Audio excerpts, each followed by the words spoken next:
Yeah, I just waited for that one. Good evening, everybody. Good evening. Time for D&D.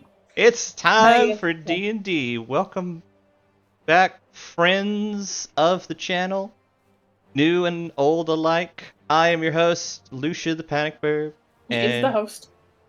we are here to play some Dungeons and Dragons. I'm Nuisance. In that corner, we have my party of nuisances, and then also Kojin is here. Hi, Kojin. I appreciate you. I appreciate you too, buddy. The party of nuisances, and also Kojin. I can't describe Kojin as a nuisance, even jokingly. He's too pure for that. He's so sweet. Look at this little boy. Yep. Wow. Who's 10 years older than me. So, if you wish to understand who these characters are or what they go through, or that kind of introduction, please go check out episode 1 on the YouTubes. You can go to my YouTubes here at this location. No.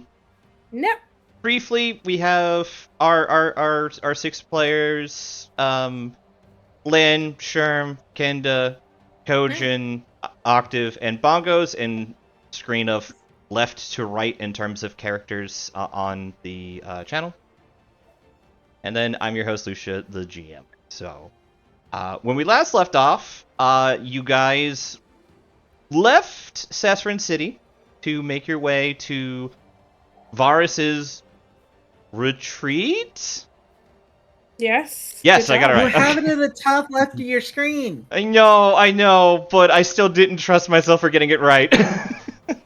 I'm so proud of you, Lucia. You got it right. So Varus's retreat, to see Falry's family. Halfway, most of the way there, on like the last night of the last stop before getting to that town in the city of Lakeville, you guys came across a large band of about 500 halflings in the town, seemingly refugees from an attack. Falry was able to put together, through what was probably the rantings of an angry man, that something had happened in the town, and that the abomination and her mother were trying to deal with it, and Falry immediately ran towards the town. Now, something I missed during the last one, because we were kind of, hop, skipping, and jumping along, is that was not a quick journey. That was about 6 hours of you guys, at a decent sprint. Like, to keep up with the pace Falry was setting, you guys basically had to run the entire time. Now, as branded, the special snowflake children of the setting, you guys can do that without triggering exhaustion, but it does cost you a bit of energy to get up there. And get through that at a reasonable pace. So you guys made your way here with probably 6 to 8 hours, with Thrym and Naz occasionally pulling Falry back to be like, hey, we need to pace ourselves a bit to make sure we're ready in case something is still going on when we get up there. She obliged begrudgingly every time. Yes, and almost within 30 minutes after that, she would pick up the pace once more. You guys got up there, and then immediately Falry just led the party right through town. You guys found a mysterious magical hammer, huge quotation marks, in the middle of the marketplace. We've literally seen it before. You've all seen it before. You've all seen it before, several times, in this campaign alone. But mysterious magical hammer. And past that, you guys made your way up to the church, where you found one of your reoccurring NPCs, Olean, nailed to the wall. With some effort from Falry and Scrag, you guys, or actually no, it was just Scrag, now that I think about it. You guys, I got the first one out. Oh yeah, Naz got the first one out with a lot of effort, and then Scrag got the rest of them out. You guys were able to have a quick discussion where Falry found out that her mother had passed, but that her sister was still alive. Her sister Charlotte located. Then you guys got jumped by a band of people who seem to be wearing odd masks of the old queen's face. Though several, you guys as party members individually know these people as former knights of Adria, of which only one of you guys can say the name. And yeah, that's basically what's happening. Is you guys are fighting elite knights and they are throwing hands. Falry has managed to down one of them so far. And yeah, that's kind of where we left off, was the battle last time. So if you guys are ready... This is a wall of flame. Oh yeah, this is a wall of fire that was cast by Olean. But if you guys are ready, I need to add one person to turn order. Who's not in the turn order? Olean. She didn't have a character. She didn't have stats last time, so I didn't add her to the sheet. Yeah, but she's leaving. Yes. That is happening. Like, I'm trying to do a misdirect here. Yeah, that... Number one, does the audience know that? Number two, does every player know that? I will tell you the answer to number two is no. Yeah. I'll go. Does the DM know that? Yes. I know. I'm back. All right. Welcome back. You're here just in time to go get slapped. Smack a bitch. Listen, I'm already on fucking fire. Are you on fire? Yeah. Was on fire. Oh. I thought he succeeded because I still have the debuff. Oh yeah, you are on fire. Oh, that sucks. Yeah, because my armor's burning. Right. Oh, well. This is all for the good of the plot. Sure. Yep. All right. How does that work again? I've never used heat metal before. I just know it's a pain in the ass. It's just... I think it's 2d4 on my turn. I forget. Yeah, it's either 2d4 your turn or 2d4 his turn. I'm just trying to check. I would assume my turn, and I know he has to keep concentration. Probably go... Actually, I could probably scroll up in our chat. I found it. Creature holding or wearing the object must make a if it doesn't drop, it has disadvantage on attacks and on attack rolls and ability checks until the next turn. And any creature with physical object with the object takes 2d8 when you cast a spell until the spell's finished. You can do a bonus action each time to cause the damage. Okay, so he can take turn. a bonus action to cause you to take the damage again. Okay. So yeah. All right. So we're starting with him. So we'll do that. Okay. Oh, yeah. He's not. Okay. He's still in the wall of fire, by the way. Yeah, I know. I'm just starting with the bonus damage. Oh my god. All That right. was shit damage. Yeah, that was shit damage. So you take half of that. He takes the wall of fire damage, which I now have to go check what that is. He is not happy with that.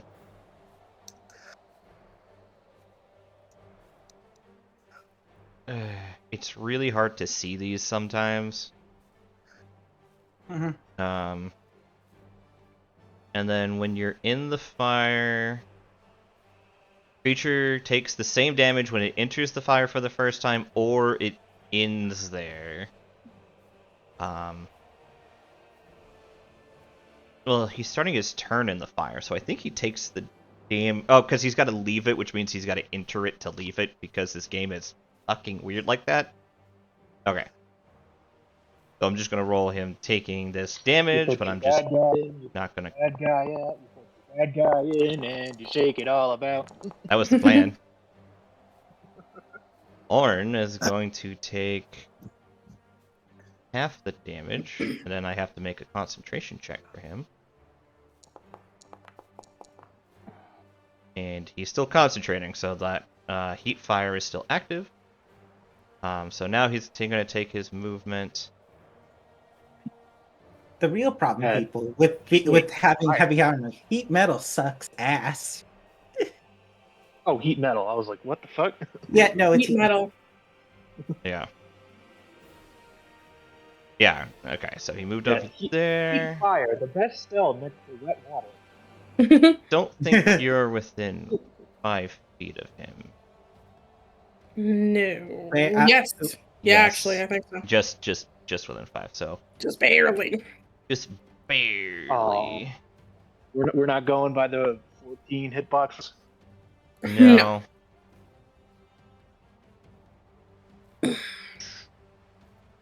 Cool. Okay. Honestly.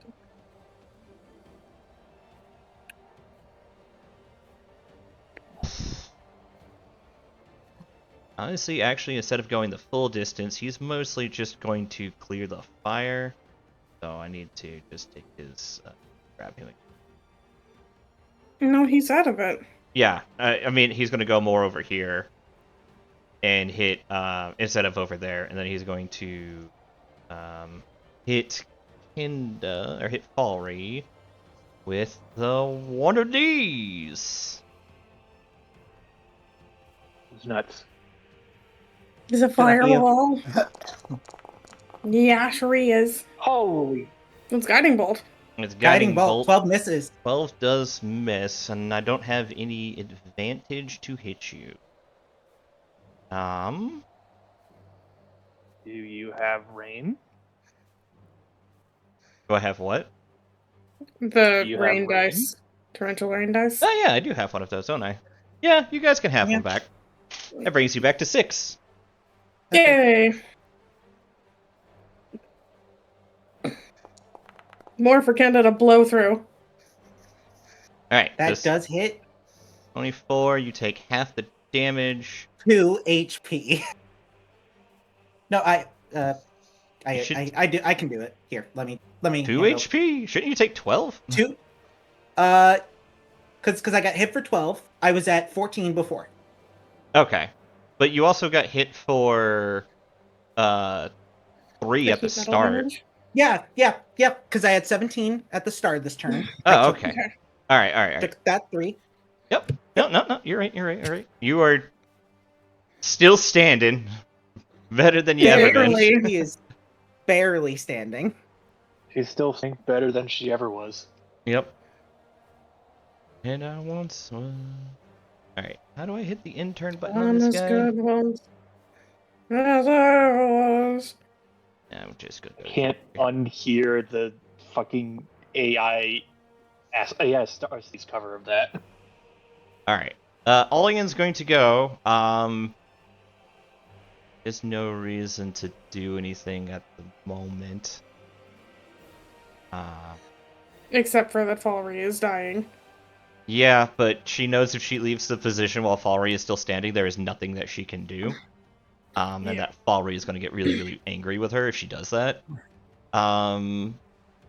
There is a helpless young tiefling in that building. Yes, so she's actually going to swap modes.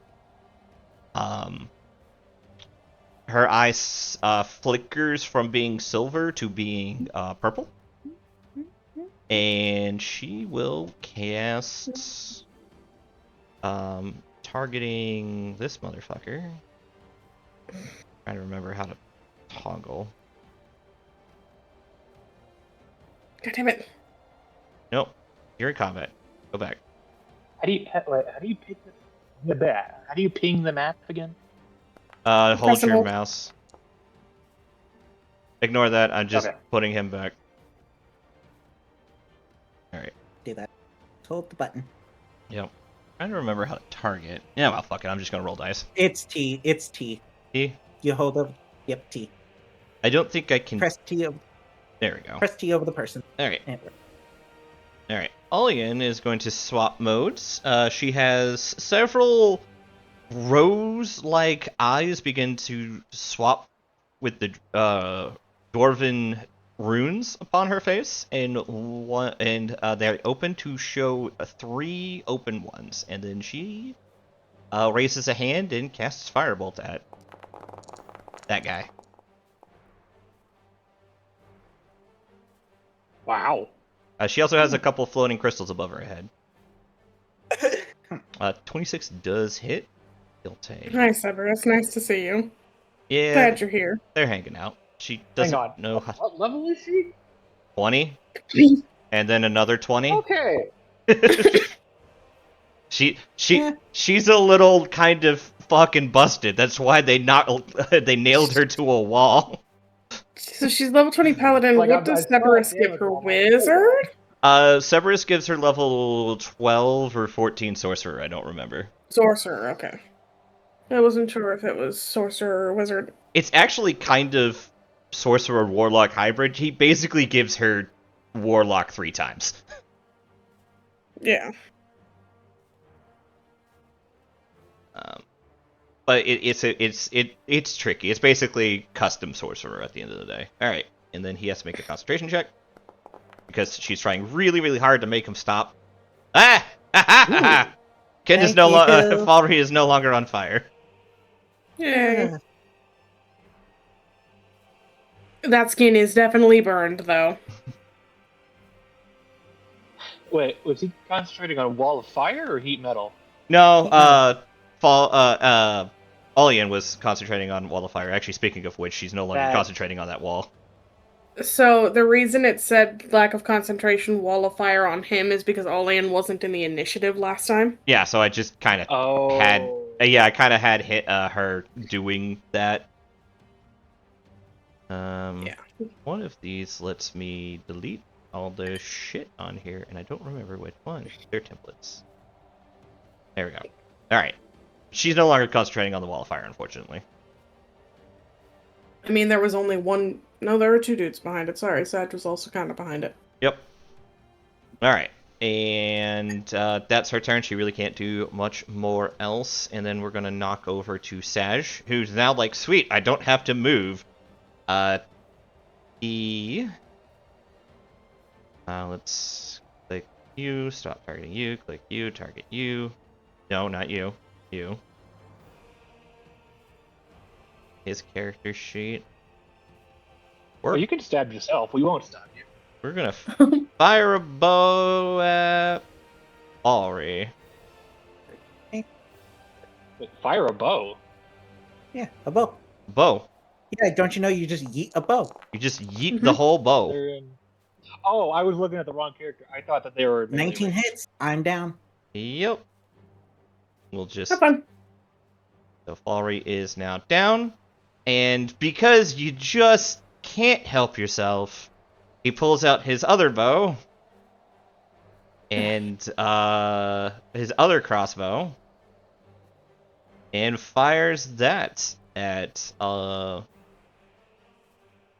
Falry. Now, if Sag was more of a talker, he might make some sort of scathing remark about Falry seeing her mother.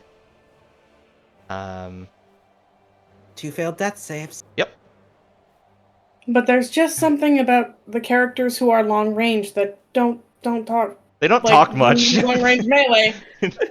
Long range physical, but just don't talk much. Yeah, they just don't talk much.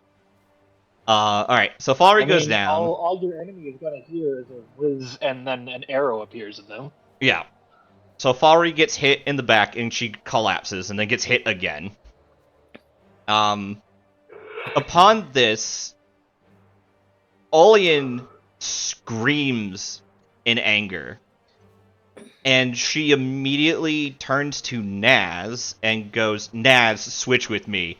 And she starts making her way down the rocks. It's not my turn. I can't switch it. I know. I'm just saying that is... Speaking and screaming is a free action. Be patient, woman. It's not my turn yet. Turn? The fuck's a turn? Oh, right. You're not on the player list. Eitra, it's your turn. Like, the fuck's a turn? I'm not standing around here and waiting. Yeah, I'm not waiting. I'm gonna go throw hands. I didn't come here to wait around. Hold on, how do I pull it? Yep, there it is.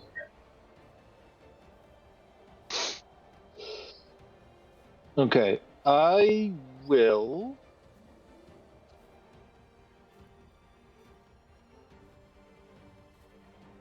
Oh, damn it, no. Oh, no, I can do this because it's not a concentration. Never mind. I'm Do the going thing. to do a thing. I'm going to Is cast. anyone still afflicted with the fairy fire, by the way? Oh yeah, no, they're the Saj and Orin are still afflicted by the fairy fire. Saj especially because he hasn't left it yet. He's still in there. He's just like, I'm just gonna take this. Yep. Well, nobody's targeted him yet. Yeah. So yeah. Anyway, I'm still concentrating on Fairy Fire, but I'm going to cast Hypnotic Pattern, Yeah. and I'll do it. Draw the I cube. didn't hear them. There. Okay. So DC 15 Wisdom save for For Sag. Sag. Alright. Piece of shit.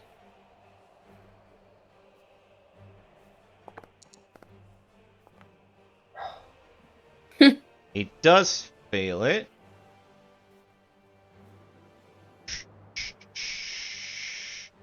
He doesn't want to fail it though, so he'll burn another torrential dice. Give himself So it's up advantage. We now have 7. You guys now have 7. That's still a fail. He's He still still failed! fails it. It's worth a shot. They didn't have a high whiz save. He to be did fair. not have a high whiz save. I had to roll well for it. So yeah, he is now hypnotized. Hypnotizing drugs. And he can move. Marching forward, hypnotic and hypnotic computer. You depend on our protection. No one Yeah. can go to shake him out of his stupor. He's stuck like that for a bit. Yet you feed us lies from the tablecloth. Let you carry carry up us the night, aside from the table. Oh my god damn it. What is the... Oh, 1 minute, so for the turn. I think that was Um, hypnotized, but it's been a while since I've learned the songs for names for System of a Down and didn't just sing them whenever they came up. I know Chop Suey, that's the only one I know, like, by name. And remind me what you said about Pickett. I could have them take an action on my turn? Yes. They can Yeah. they can take Okay. their entire action on your turn. Okay, then Pickett will fire their short bow at Orn. Orn.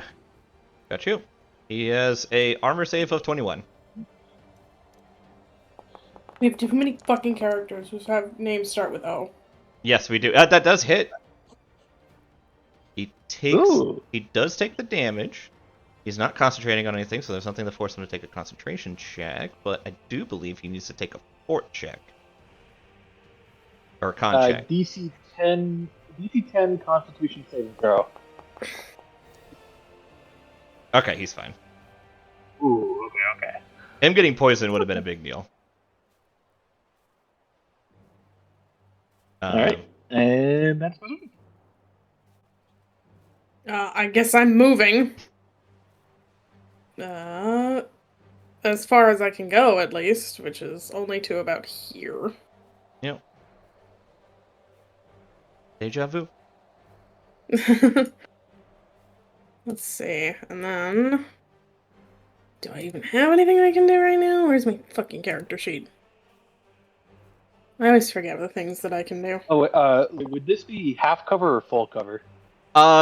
If you're taller than 3 feet, it's half. It's half cover. If you're shorter than 3 feet, it's full cover. Yes, for those who don't know, my DMing style is biased against tall people. Apparently, you're kind of really fucking short, so for you, it's full cover. I can see over the wall. Is everything okay? You pop out, cast the one spell, and then like pop down, and you're like, "Hey, did it work?" No, literally, just like flashbang. Okay, and then we are going Is that a fucking grenade? Mm-hmm. Sorry, I'm taking so long. Fine. I always take so long, which is weird considering I'm literally not a fucking caster. Does a 19 hit Orn? Nope. A 19 does not hit Orn? He has an AC of 21. I said that a couple seconds ago. He's a Forge Domain Cleric. Burn it. He can make his armor better. And basically has. Huh. You Okay. know what you need to do. Burn it. I was taught the old ways. Aw. The fuck you were! The fuck you were. In that case, I will just use my bonus action for steady aim and I'm done. Sounds good. I need to use that more. I spend so many times just not doing anything with my bonus action, so... Yep.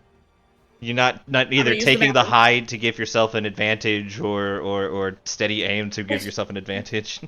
There's no point in hiding right now. I have a hunter's mark. Sag can find me if he gets the wisdom check, which he gets advantage on. But yeah, but he's also asleep right now. Yeah, well, as soon as he wakes up, Yep. it's gonna be a problem. Alright. I mean, it's 10 turns, and I No, it's a don't need to minute. worry about breaking concentration. Next. Is a minute not one turn? No, it's 10 turns. A minute is 10 turns. Okay. A turn is 6 seconds. Yeah. Okay. Alright. Anyways, So I gotta Aurum, go to bed. Aurum, it's your turn. You are in this guy's attack range. Who do I have marked again? You have Sag marked and all the way in the back. Okay.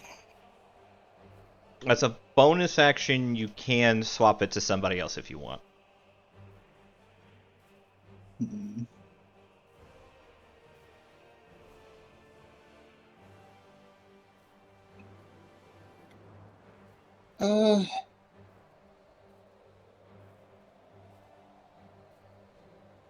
Let's take the Orin out first so that we can get one less O out of the equation. Yeah, one less confusion with my own personage. Yeah. Alright. So you're transferring it over to him? Yeah. Alright, let me just mark that down here. Let me mark that down here. Let me mark that down here, game. There we go. Assign status effect. Okay. And unassigned status effect. Alright. And I'm just gonna go ahead and shoot him. Do you ignore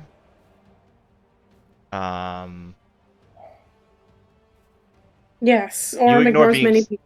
you ignore being locked in melee combat, don't you?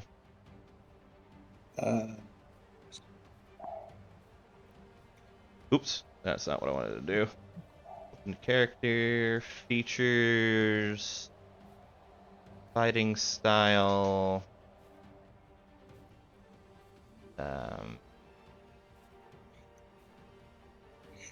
extra, savage attacker, favorite enemy.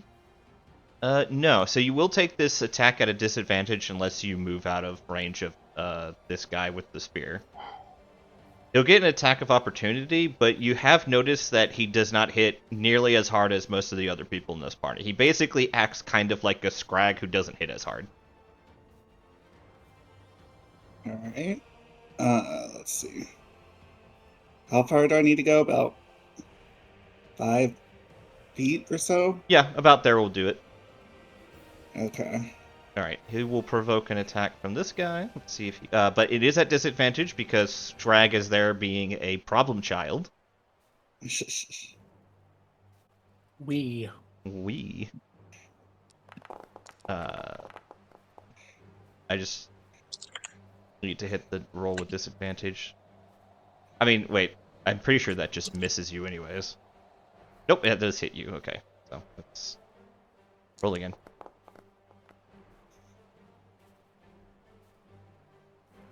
Ah, Wow. Wow. He hits you. Wow. Okay. Alright, so you take 14 damage. Which hurts, but you're alive. Yeah. And then now you're free to shoot Orn to your heart's content.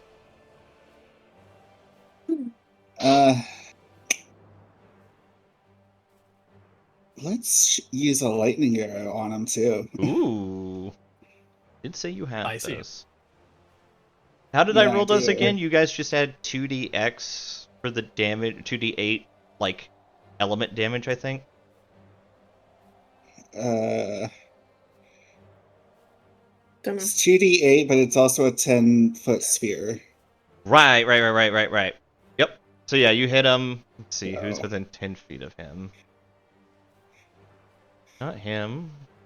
Not him. Oh, that's not close enough. Okay. Well, it's just gonna be him then. Yep. Still hits him with lightning.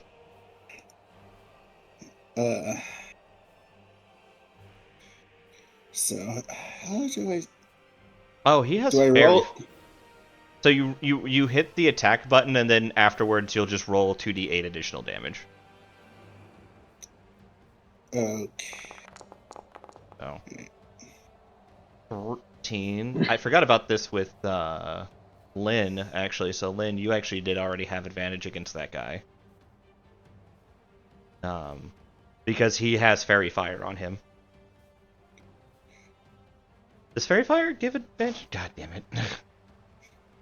D&D 5e fairy fire.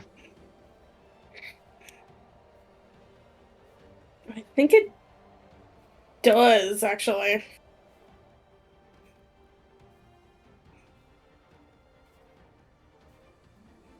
Any attack rolls on an affected creature or object has advantage if the attacker can see it, and the affected object can't benefit from being invisible. Yeah, okay, so you have advantage, and then Lynn, you also have advantage if you want to go and, Oh, sure, why not? Yep.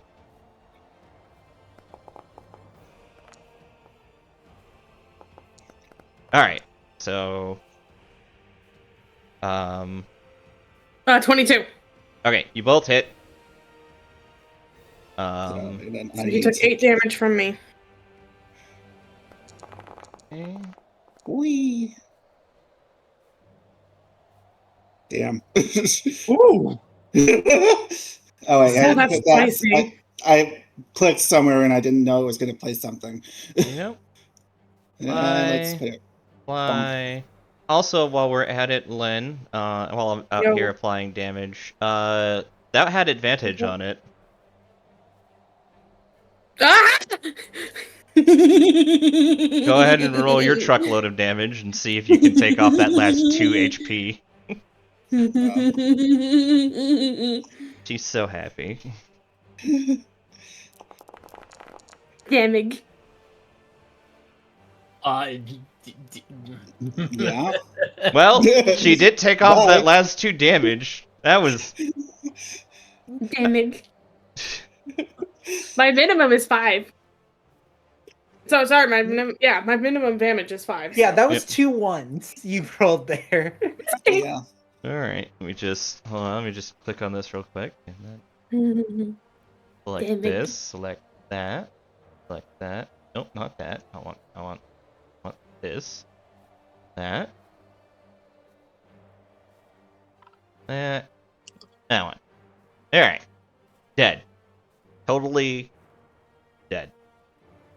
Absolutely Yep. dead. 100% never gonna come back and bother us dead. 100% dead.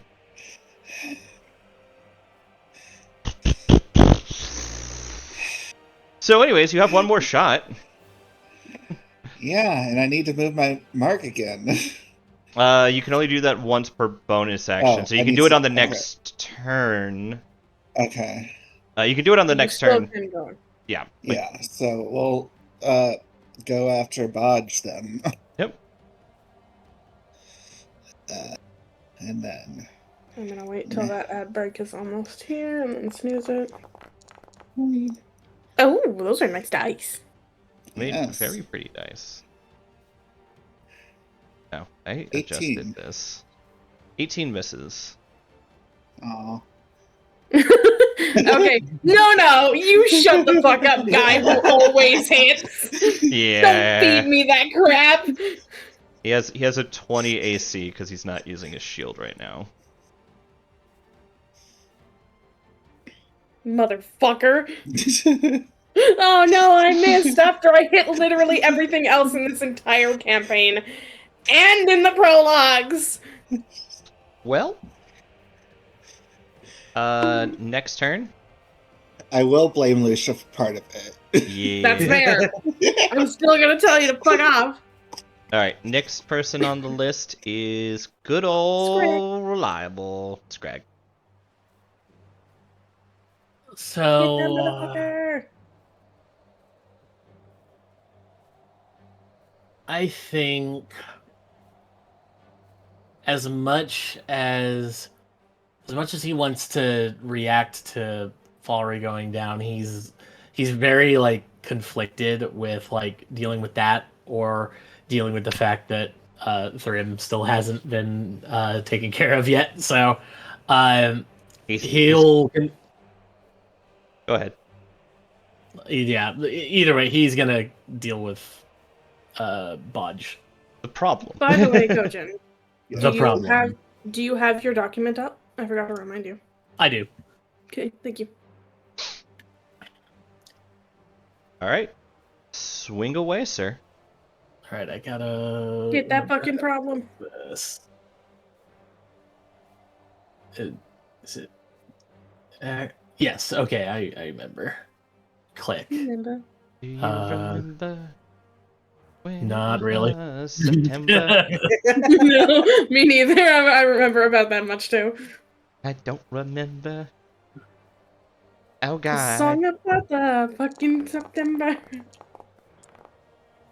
Oh, That sure is a roll. That does hit. I'm just gonna Sweet. apply the damage. Cool. Apply 12 damage. Yay. Yeah. do it again. He will do it again. Sweet.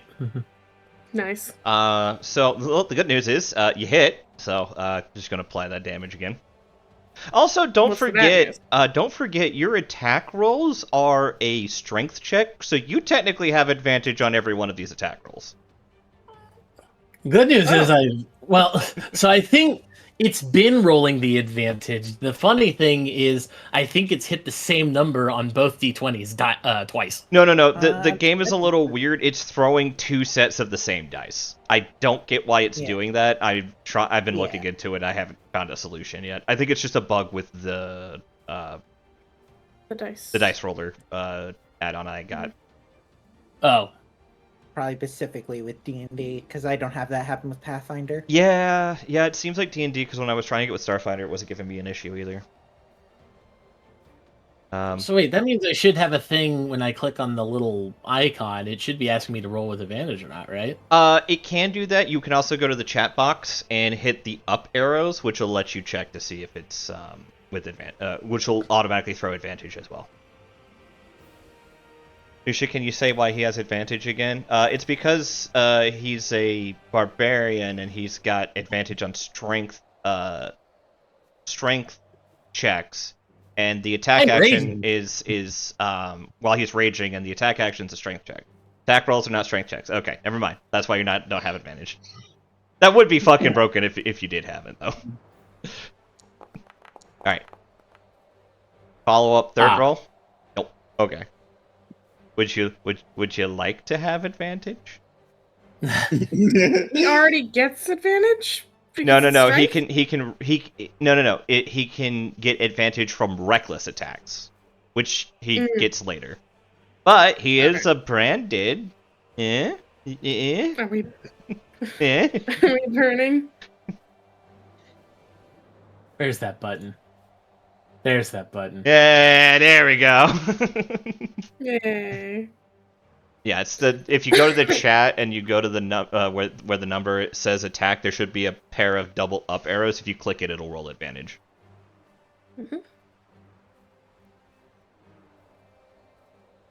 If you would like to burn the dice. Nope. Nope. Okay, that's perfectly fine. All right, pass turn. I did. Already did. Alright.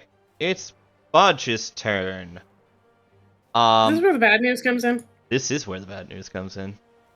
What's the bad news? Tell us. Well, the bad news is that he's a very hungry fella.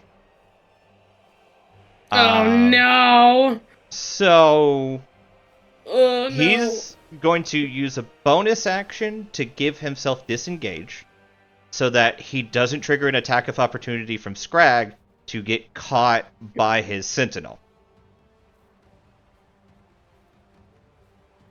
We're just gonna go over here real quick. He's going to take an attack action, and what he's going to do is he's going to reach down and pick up Falry's corpse, and then you guys start to feel the fire pull out of Falry and pull into him. You fail another death saving roll, and I get to take a fire dice away from automatically? you. You automatically. No save at all? Well, it does damage, so that's why. Well, okay, so it's just an automatic hit. Okay. It's an automatic hit. It's a spell, I'm dead. basically. Just flat out dead? Yeah, you're just flat out dead, which is fine. That's temporary. You'll get better, I promise. He's eating your fire, but you still have some. Yep. He's eating your fire, but he still has some. But we'll get to that effect. Nope, not him. He's not dead. The whole party's a little on edge for that. Yeah, you guys watch as, like, coldness, even colder than the snow normally does, begin to fill the area as you guys watch as fire gets drawn out of him. And Olean screams, no. And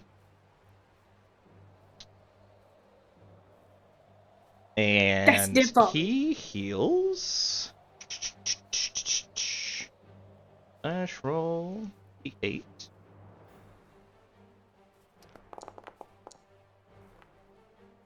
He heals 9. That sure is some of the damage. That is some of the damage he just took. All right. And then he basically can continue to do that as an action every turn, as long as he is holding Falry and as long as you guys have fire dice. All right. So I'm gonna go ahead and reach over here and just quietly pause this music for a moment. Going to, I think he's reaching with his hand, we swear. Not with his He's reaching. He's reaching. There was one I know I wanted. I think it's this one.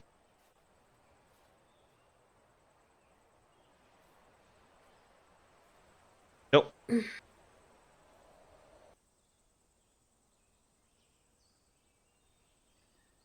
Alright. Falry, you feel something happening to you. A coldness filling you you've never felt before. As the lights fade, and you feel yourself being drawn away. Again. This is a familiar feeling of late. One that you are not a fan of. But one that you kind of almost welcome. You disconnect from your body, though you still feel a deep, aching cold. As you wake up and feel like the flow of kind of water upon your feet. And you come to at the edge of a forest. On the other side of the lake, you can see what looks like a campfire. People talking merrily, cheering. But it's far away. You know, you could probably get up and go over there if you wanted to.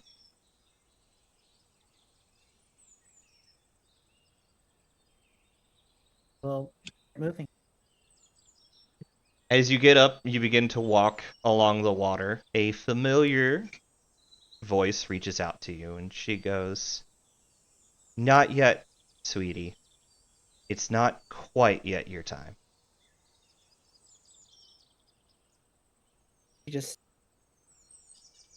He knows the voice. It's a little fuzzy, because you're just trying to place it, but you do know the voice. She'll turn around. Standing significantly taller than you, probably about Charlotte's height, is a blonde woman with deep purple eyes, looking much younger than the last time you saw her, but with a smile upon her face that you feel familiar. She begins to step into the water with you. In a distance behind her, you see a different figure that seems familiar, but you can't quite place that figure itself. And as you try to focus on it, your notice slips, and you snap back to the person that is your mother. She smiles and pulls you in for a hug, and over the freezing coldness of despair, you feel a warmth kindle within you once more.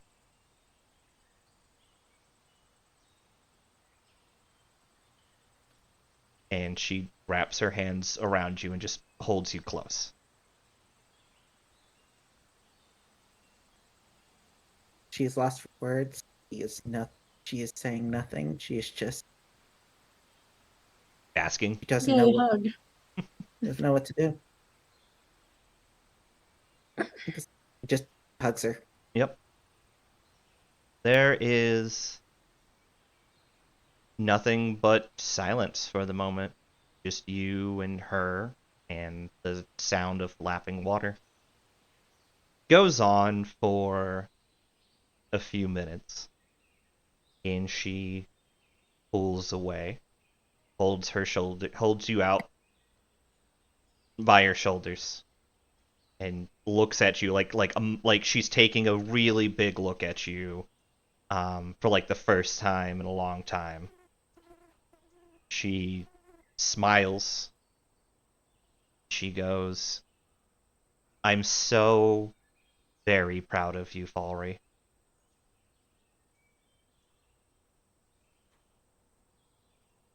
And then she slaps you on the head. What the fuck? I get that your mentor was Adria, but there is no excuse for you to be that fucking reckless. And she actually swears at you. Like, she 100% says an F-bomb, something she never, ever said in front of you before.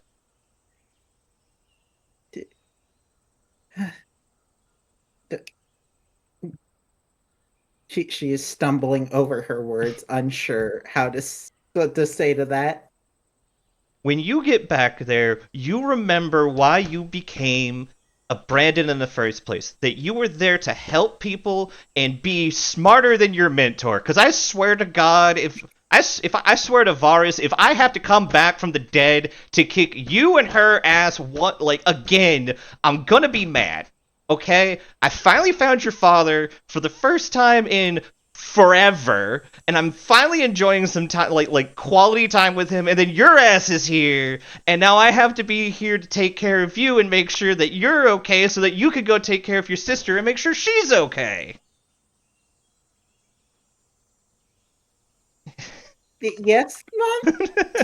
This is, Fucking by the way, Falry this was is like, absolutely 100% your mother talking right now. like, if you were worried this was some sort of fake, no, this is your mom. Falry is like, she was sad and now she's terrified. It's like, yes, I remember why mother was terrified. She smiles at you as she starts to realize that, like, you're starting to kind of, like, remember and realize it really is her, and she's just like, she kneels down and she holds you and she goes, "I understand it's been hard since Adria has passed. And I know it's harder still that when you're in the other world, you can't say her name." Falry in this moment, she'll try and say the name Adrian. You can say it. Smile. Just pure smile. See? It's not forgotten. It's just been stolen. You have it back. Maybe only while you're here, and I swear to God, if you come back here just to say it, I'm gonna hit you again. But you're still you. And I need you to be the you that was her student, not the you that's trying to be her. Adria is incredibly reckless. You can be reckless, but you also can be smart.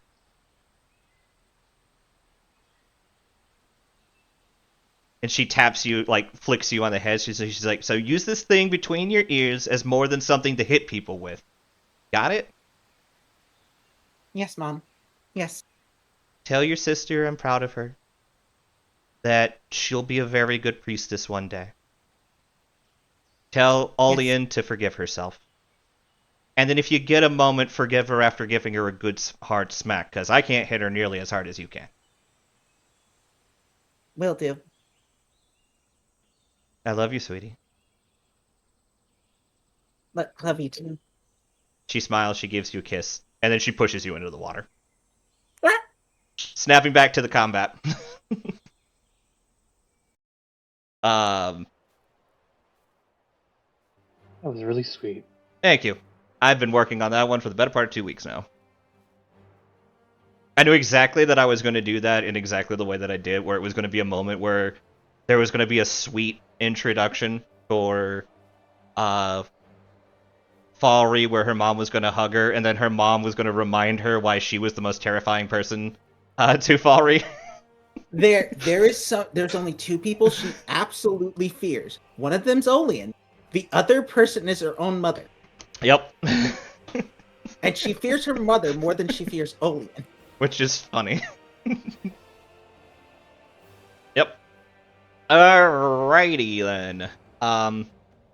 You still can't quite get back to your body, but we'll work on that. Work on. Well, I got 5. I'm gonna pause you. I'm gonna pause you for a moment in the turn order. You can't come back right now while he's draining your fire. Okay, just essentially we're just gonna hold on. Yeah, you're in the whole turn pattern, so you'll probably go after Olian goes. Got it. Sounds good.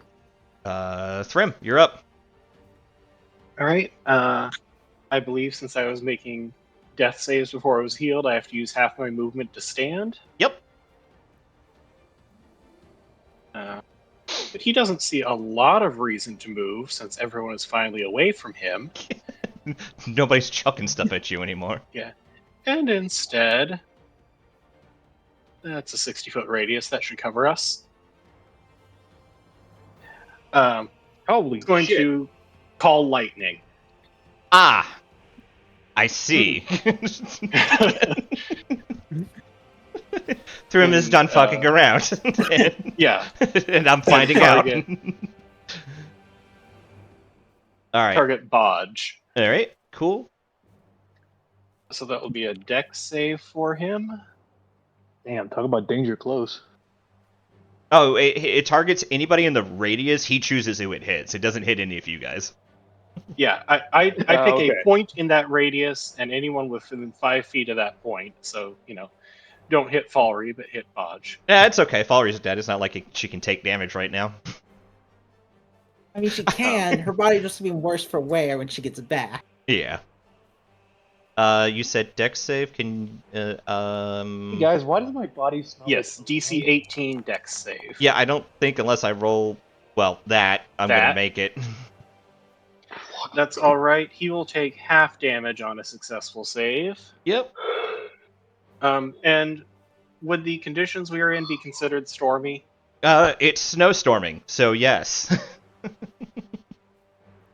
All right, so I get to add an extra 1d10 to that. Ooh.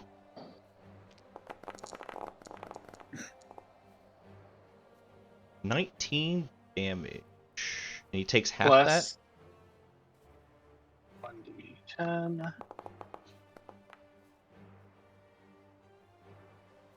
20. Half of that. 26. Half of that is 13.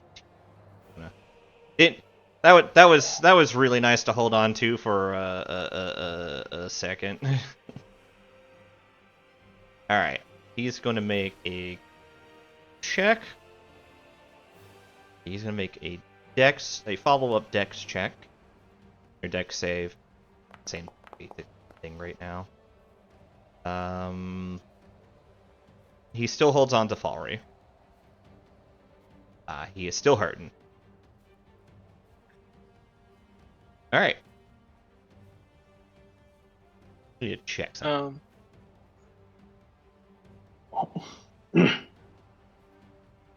And then, as a bonus action, I will take my archer form and make another attack against Bodge. Mm-hmm. Do I have this one on my sheet? I do.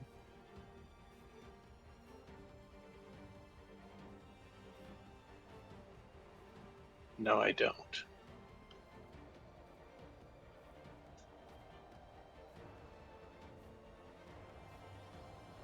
Okay.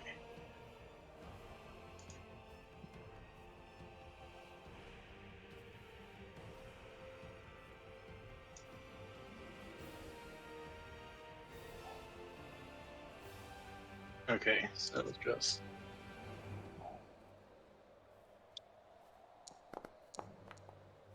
Well, that hits. Yep. That's a crit. Wow. Nice. Yes, I got your messages about the reckless attack contagion. Also, welcome to the chat.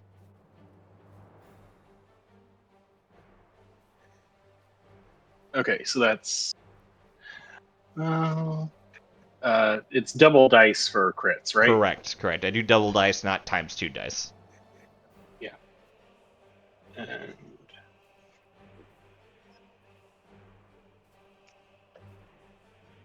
Oh. I see the elephant man.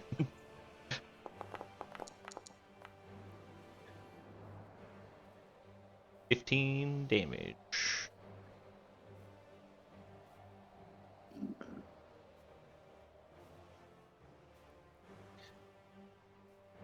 Alright, and that will end my turn. Minus 15. Another DC Dex check.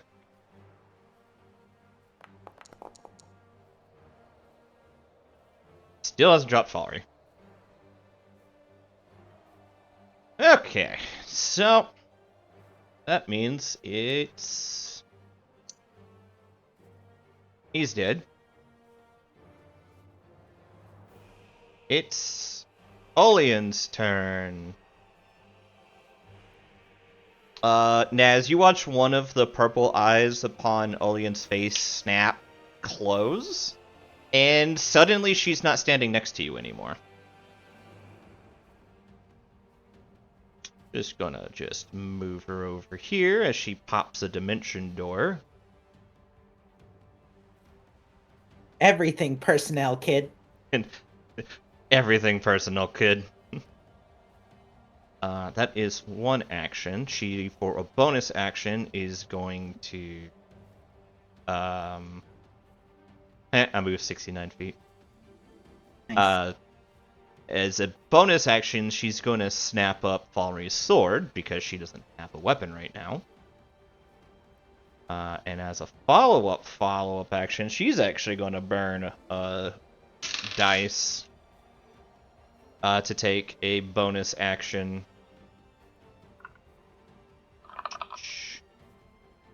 I actually prepped for this idea.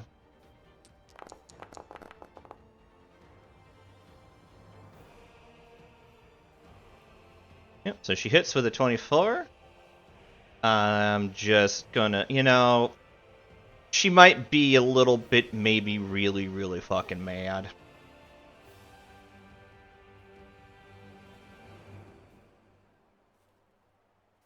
You pissed off a paladin. That was your first. So we'll just apply that and that. Well, he gets to make a Constitution save. Mind. That.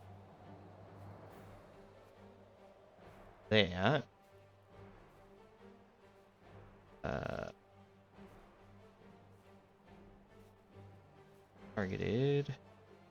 Constitution saving throw. 15, and what is her save? Don't know what her spells. Paladin spell save is on charisma, right? But yes, it's Christmas. That's not a success. No, it's not. Her charisma save is a 22. No, keep hitting the wrong button. So he's on fire. And then he needs to make a check to see if he drops. That's still Aurum. He needs to make a check to see if he drops Falry. He drops Falry! Finally! Falry, you're on the ground dead. Okay. But she's a paladin. She gets extra attack. So... round 2, motherfucker.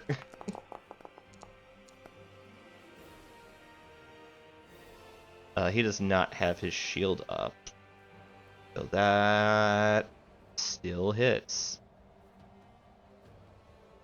And then she's going to Thunderous Smite him. Because fuck you and the horse you rode in on.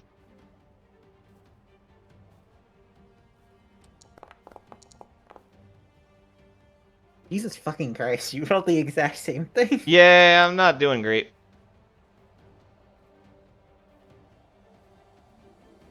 Alright. So she slaps him. It's Thunderous Strike, so it actually isn't. The damage might be a little bit different. I kind of got a little lazy throwing this character together. So he's not really concentrating on anything, but she is very angrily slapping him with a big fucking sword. So more or less what happened is that she literally casted a spell to pop next to Falry, and then her entire body got coated in fire as she grabs Falry's blade and just starts wailing on this guy again and again, knocking Falry out of his hands and forcing him back to deal with her.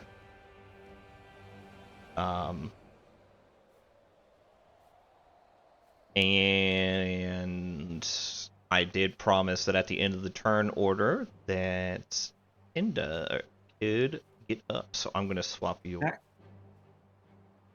dice to 0 and Alright. pass the buck to you. I will obviously be spending turn to rain. Not turn to rain. Nope. I was sending my dice, and I will be going back up. She'll be getting back up at should be half my HP, so 38. Yep. 38, and you have no remaining hit dice, if I recall correctly? I have 1 exactly. Yeah, 1 hit dice. So if you go down again, you have at least 1 to spend. Yes. Alright, cool. So you're up. As you come back, as the water stops being cold and starts to, like, fire starts to return to you, you wake up. You don't remember falling on your back, but you wake up on it. 2 burnt out husks of arrows, like, sitting next to you.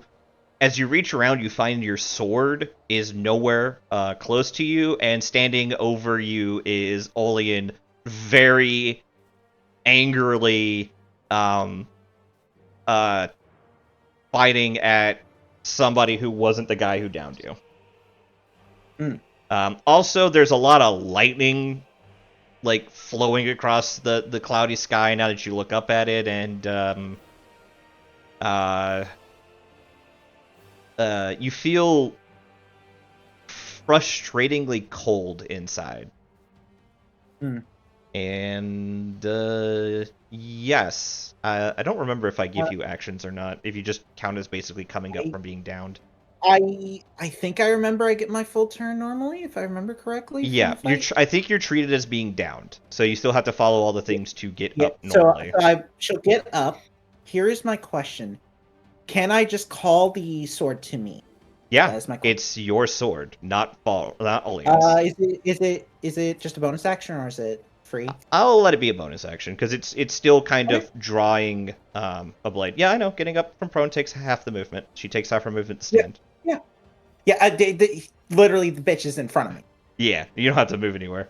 So, literally, you see Alien getting ready to attack again, and then suddenly the sword disappears from her hand. She looks confused, and then looks over to see Falry getting to her feet, sword in hand, and she's like, I didn't know it could do that.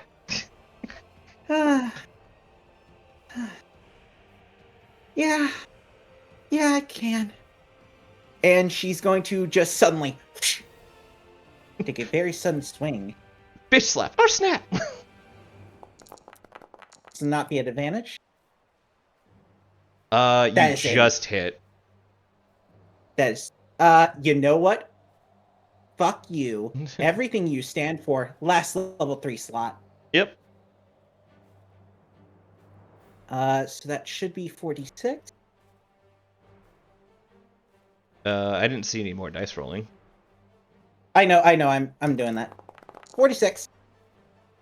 Better. Yep. Oh wait, no, it's 48. Sorry, it was 48. Then rolling My brain 48. keeps something. Yep. It's not bad. I keep on just thinking it's because of Fireball. I blame Fireball for everything. Oh, that was much better. 22 points of damage. Whew. All right. And that's only my first attack. Yeah, it's only your first attack. And... You hit. Don't bother with the follow-up smite. I wasn't gonna anyways. Yeah. Alright, that's... Yeah, it is just this sudden cut across the dude's chest, and then slamming the sword into his head. Mm-hmm.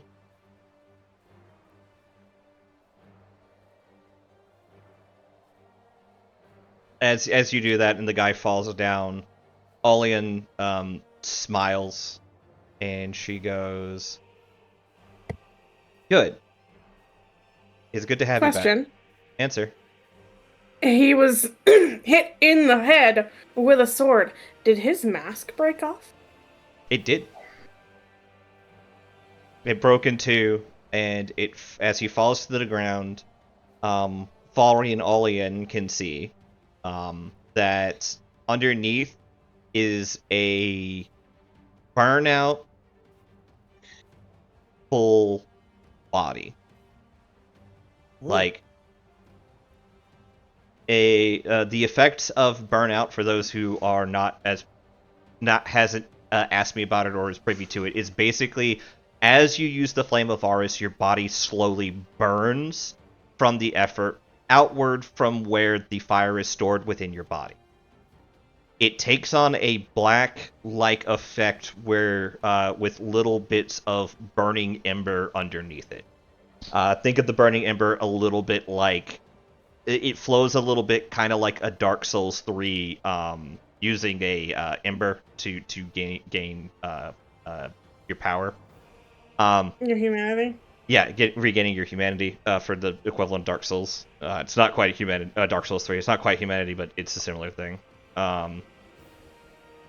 His entire body, though, is that blackened, ashy exterior or his entire face is that blackened, ashy exterior, rather than, say, his shoulders or his arms or feet or chest.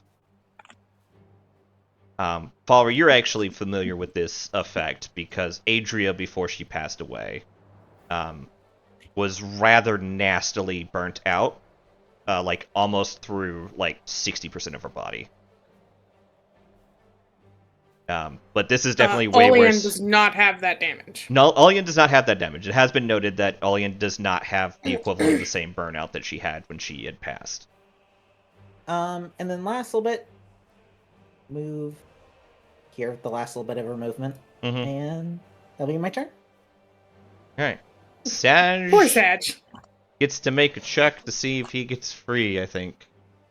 Nope. I didn't see that on the description. Nope. It's permanent. It's permanent. No. The spell ends for an affected creature if it takes damage or someone else uses an action to shake the creature. There's no checks on their turn. I see. That sucks. We can leave him there for another 8 turns. Alright, so I'm gonna end the encounter real quick. I'm basically just gonna have Alien go, Scrag, can I borrow one of those gravesteel spikes real quick? Or rather, 4 of them? She holds out her hand to him. Scrag will kind of look down towards the sides, like in the midst of like still being angry, he'll suddenly be like, "Oh," and then pass him He off. is Doge. She smiles and gives him a little pet on the head. Basically, object permanence. Yeah. I need to bring up something from not before session, but just between sessions. I did ask Kojin, does Scrag tilt his head like a dog when he's confused? The answer is yes. Yeah. So, she takes 4 of them. She hands 2 to Falry, and she goes, I believe you should earn some of the honors here. And then she goes over, she shows Falry what she's going to do. With Hex, she moves some of the armor out the way, and she takes the spike and just rams it right into Hex's heart. Okay. And then while she basically goes, you're going to need to do that for the other 2 while I take care of Saj. Okay. Pin his ass up! Yeah, she basically walks up to him, and without him... Question him! No, she does not question him. She does not bother with it. She slams a nail into his chest and pins him to the wall and goes, no, I don't need to know about these right now. Unlike the others, he is still alive to be questioned later, but Alien is not about to ask questions of him. She is far, far too tired and far, far too cranky to deal with this right now. Still coming off the minor effects of being stabbed. Yeah. She isn't even quite 100% certain this will work, but after seeing the burnt out husk of the first branded, she's like, I'm pretty certain that this will work. And she does, and he wakes up with like a gasp, only to be like shoved into the wall. He tries to move, but like his arms eventually fall flat. The crossbow is falling out of his hands, and Olean staring down at him before she turns and begins. I thought I hit block art and moves away. I'm going to just clear these out real quick. Clear templates. There we go. God damn it. End encounter. Alright. She wanders back over to Falry. As Falry finishes up with Orin, and she looks over to Olean. Olean looks exceedingly nervous as she approaches.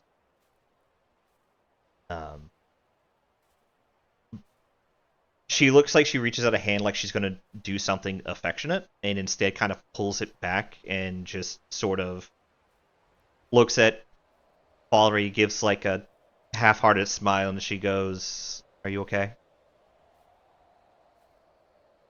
He just takes a long breath. Better than I was. I think let's talk later, okay? She nods.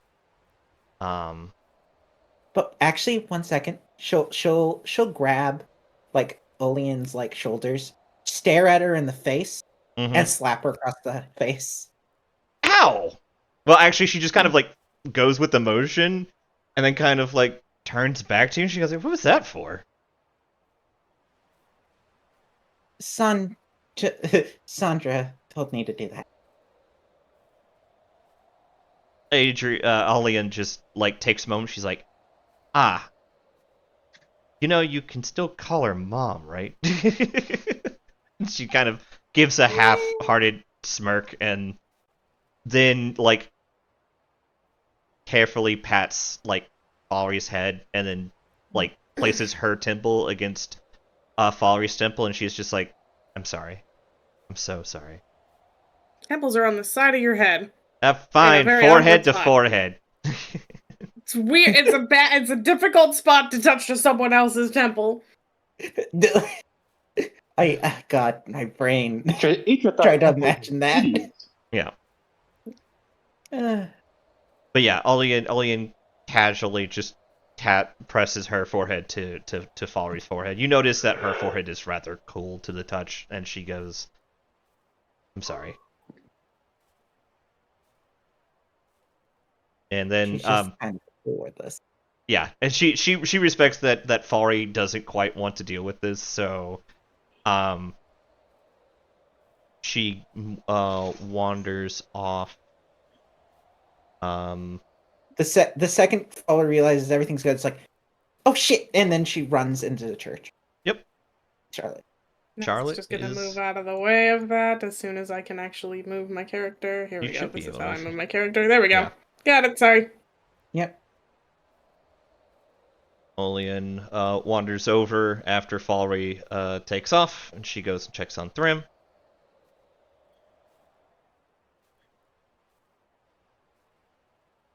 She's like, So, have we reset the count on the times I owe you for saving me, or are we keeping them from before? well, that depends. Is this considered a new body? In which case, it's a reset. But if we're considering me the same person, it means you're still up by about 3. Sounds even enough for me. She smiles, and then, unlike with Falry where she held back, she just like literally grabs the elephant as much as she can around the chest and still somehow manages to squeeze like the breath out of him. And he responds by wrapping his trunk around her. She smiles. She's just like, I'm so happy you're okay. Well, this time at least I have you to thank for that. She lets out like a breath from her nose, just like a giggle, and then she pulls away.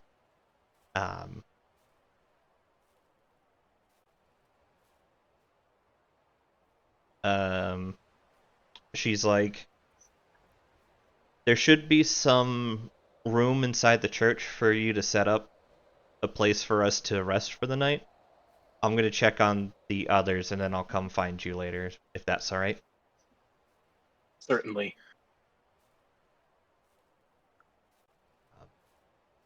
She smiles, and then moves over to Scrag.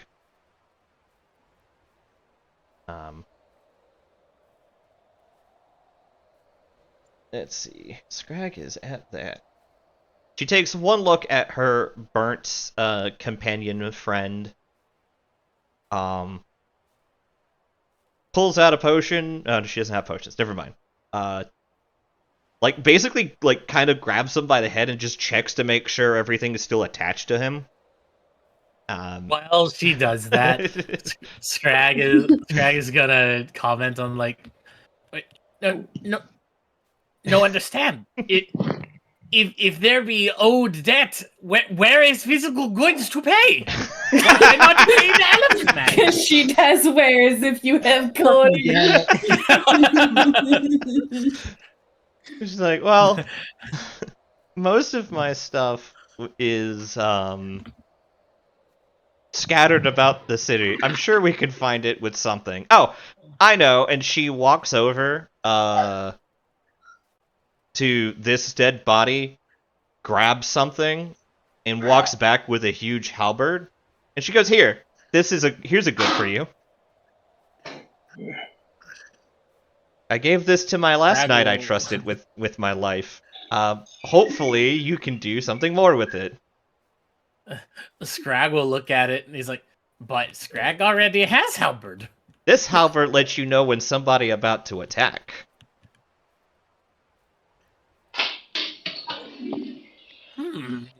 This is let me find it. A halberd of warning. Not what I wanted to hit. Ah, yes, a halberd of warning. Why is it always glowing? Because it's sharp. It's because it's sharp.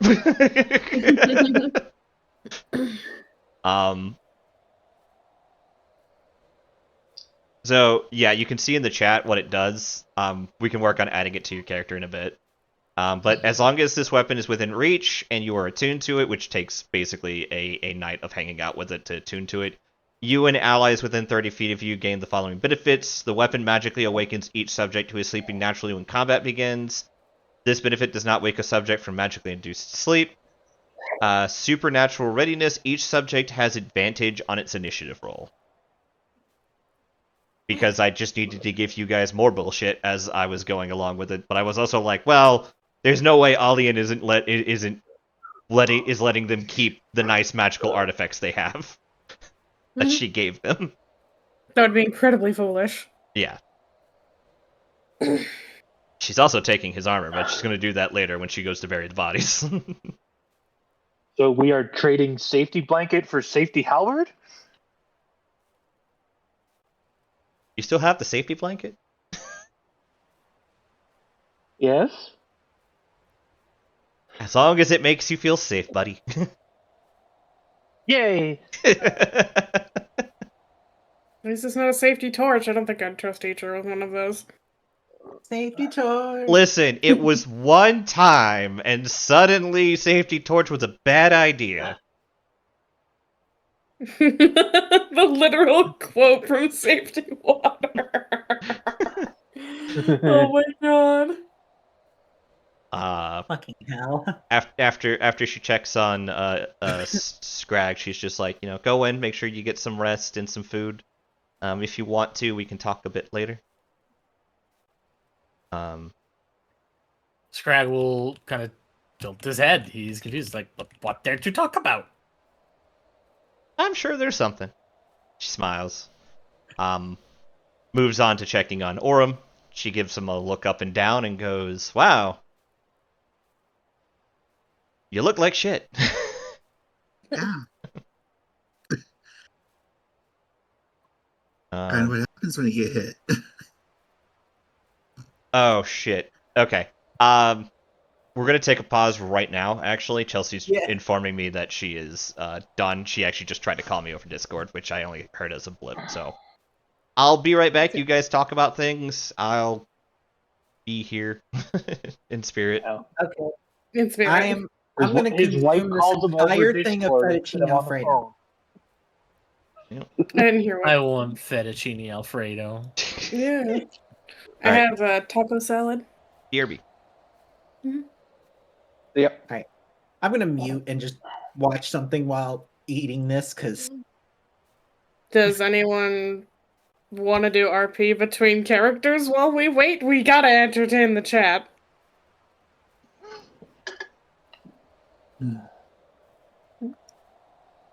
So, I wondered if she went in bed now. wait, why can't I... Did she? How bad? Because there's some wall there. Oh, Well done, thank you. like I'm trying to move. Oh. There's a goddamn wall. Itra, that's a wall. You sure know that. Thank you. I'm actually kind of Please. surprised this knows how to detect collision. Please, Yeah, it's you're off set the up. pavement.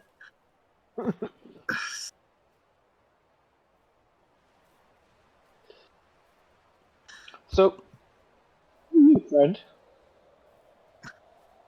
Falry, who friend? Wait, what? Oh, right, Kenda muted. Never mind. No, I'm here. I'm just...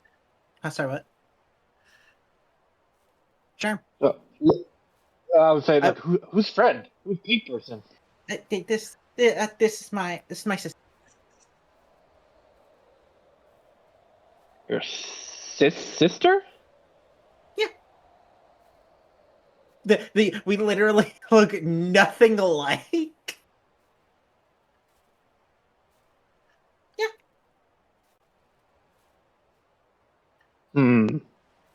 Falry, Eater not sure how to tell you this. Eater think you might be adopted. God. Oh God. Okay, you know what? Falry, in that exact moment slaps you. Ow! Don't you F Itra? Itra, you listening to me? Yes. By the way, she's grabbed you. Yes. Never say like something like that to somebody, okay? And then I grab Itra She and then just drag passes him him out. off. Yep.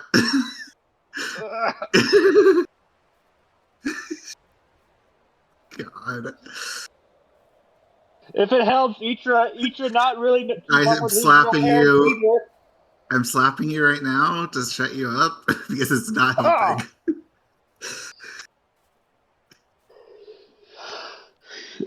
And then Pickett will just fly over towards you and shrug.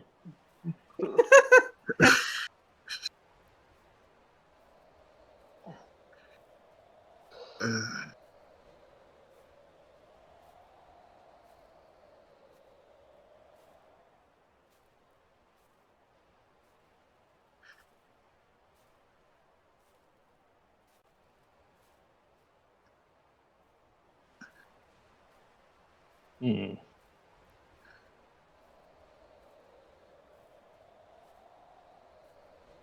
What's that blue dot on top of Nance? And the green dot on top of Thrim?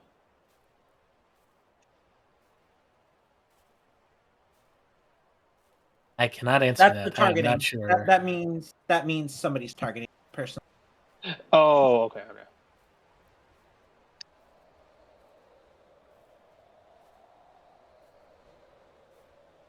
Oh, fuck. God damn it.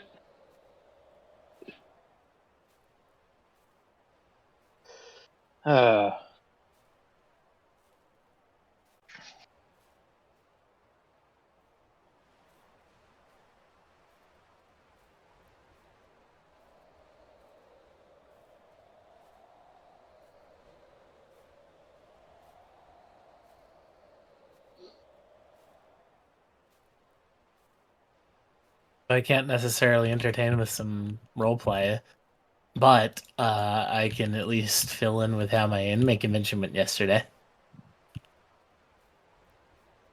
I don't know if anyone wants to hear about that though. Hell yeah, go for it.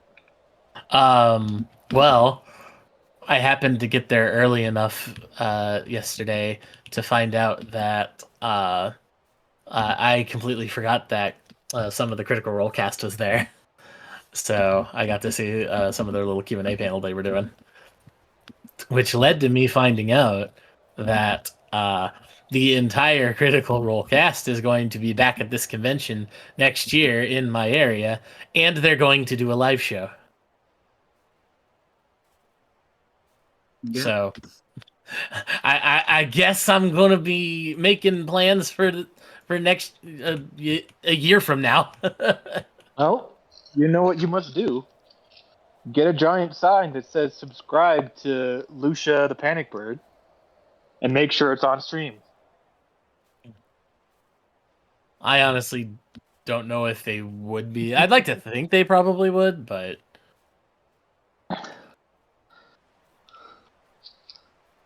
They would definitely need to have audience interaction. Otherwise, there's no point in it being a live show. But also, I'm just fucking with you.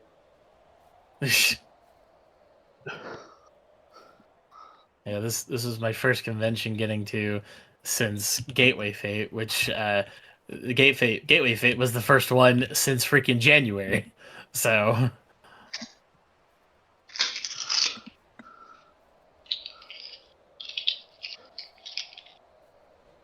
I need to bring up something. So there's a local Italian place that I go to for some reason. So we order takeout a lot from there, but their takeout like containers that they give us, we legitimately they are actually really good containers, and every single time we go there, we're like, okay, we have more containers now. And they're not like small containers either. They're pretty decently sized. It's like, okay. I love how I said, hey, let's roleplay with the characters, and then I walked away. I went to get water. Oh, and go that to the explains it. I bathroom. was asking you a question. I'm sorry. What was the question? It's okay.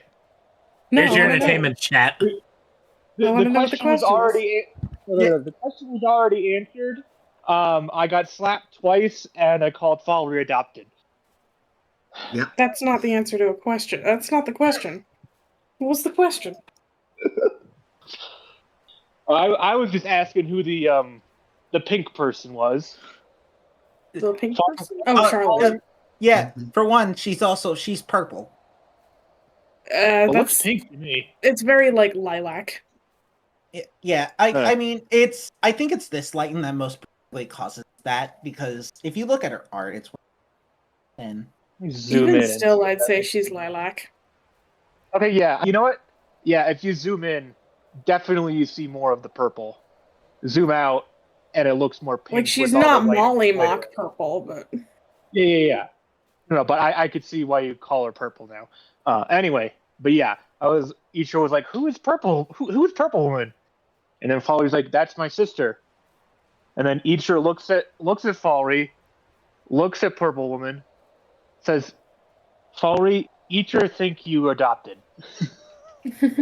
and that's not a question directed at me then.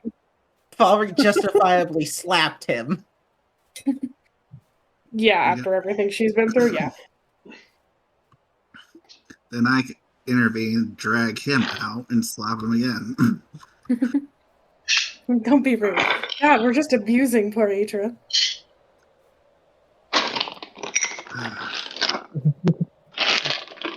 You know, would you believe me if I said that Ichiro experienced a lot worse from his own family? Yes, I would, especially under As the somebody- rule of a dragon. As somebody who literally has a kobold in this setting, yes. But Maki's intelligence is over 13 and she can speak in the first person.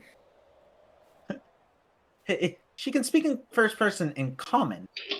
It's Draconic she has the issue of speaking. She can't do it there. Well, in that case, we could probably lore it up that Draconic doesn't have, like, personal pronouns. Yeah, I mean, that's what I thought. Yeah, because I think that makes a lot of sense, but also it's like, no matter what, I was speaking to Lucia about this, and it's like, no matter what, the kobolds, kobolds, no matter what, are just not taught. Like, just in kobold society, that's just never taught. Well, but Maki would have been, because she's far past the, like, under the rule of a dragon. Yeah. It seems like. Yeah. But I think Draconic, because the kobolds come in and they speak in the third person and they use their names, I think it would make sense for them to not have personal pronouns in Draconic. At least in the case of Stormbound. Yeah. We're just making lore while Lucia's not here, it's fine. Well, or alternatively, there are personal pronouns, but kobolds believe that like only dragons can use them. Yeah, that's a good one too. That actually makes a lot of sense. No, they can only refer to themselves as like I as a being. That makes a lot of sense, actually. Yeah, actually, that makes. It's like the royal we. Yeah.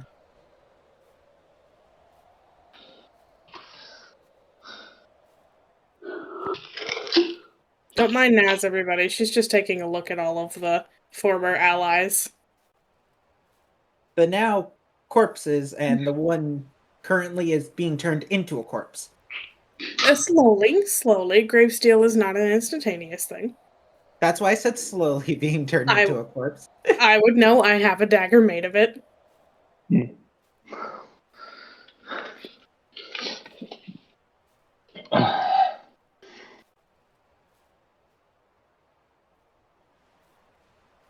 You know, I gotta say, seeing the look of like the armor with the hood, that reminds me. Lynn, have you played Age of Imprisonment? No. Ah. I fucking wish, but no. That like armored hood look is on one of the new characters. On which character? I'm not gonna... Like on all of them, like the mask and the hood and stuff. Like on the NPCs. Yeah, on the enemies. Okay. Yeah. you see what Probably that? specifically Bodge. Yeah. What it reminds me of. So in Guild Wars 2, there's a weird thing known as God, what is it called? They're called the Mist Strangers. They come from a weird ass timeline thing, and now they can just travel through the mists, which is just sort of like this weird realm in Guild Wars 2.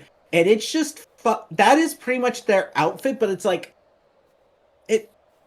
How do I describe it? I could you know what? Actually, You you know what? probably We're could. not doing anything. Let me log into Guild Wars 2, and I can grab an image. God damn it. Actually, I need to sign into Elden Ring for a second. How did Elden Ring go tonight? Good, I beat the game. Wait, why do you need to sign into Elden Ring? There's something I need to check on. Hmm. Something that I've been meaning to do for a couple days now, and I keep forgetting. And Falry, why does your sheet look so different? Sorry. Because you can't change it. I double clicked you and I pulled up your sheet. Yeah, you can change how it looks. So there's there's 3 dots and it should be in your top right, and then go to configure sheet, and then you can just change what you're. I feel a sneeze. Oh, interesting. Bless you. Wait. You fucking done? No, I'm done. No, I'm done. Okay. I was making sure. All right, bless you. Yeah, I'm done. Oh, that's I cool. eventually never learned noticed that. to wait. Yeah. Usually I say that I'm done. This time I didn't. That's my bad. Oh, is it not here anymore? Crap.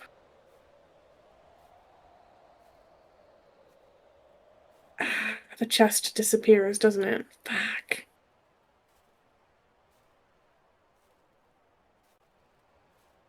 Oh no, it's here. No? Okay. I was checking, because I got my Dark Moon Ring replica. I was wondering, because the chest it comes in, the little holder, is very, very ornate. I was wondering if it was meant to be like a replica of the one in the game. It's actually not. But that's what I kept meaning to check on.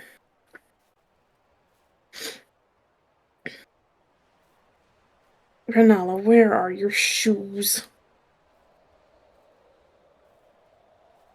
Where?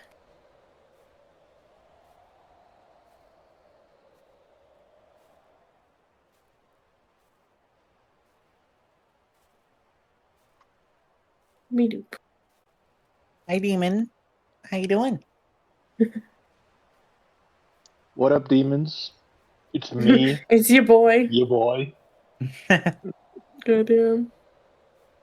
Senor Fuzz is just sitting at my feet like, Mom, I see you got food.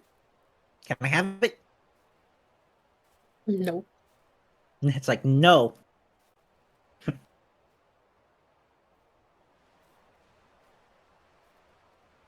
Nothing like my cat going, one time my cat just going like, Mom, I see you got food there. You can definitely not have this. This is fucking Reese's.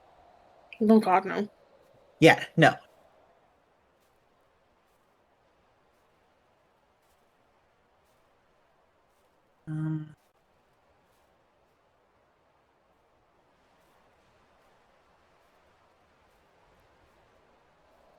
Ew. Random arm pain, my beloved. Oh boy. Also, I put in medium memes what I was talking about, the Miss Stranger. That's what he looks like. What the fuck?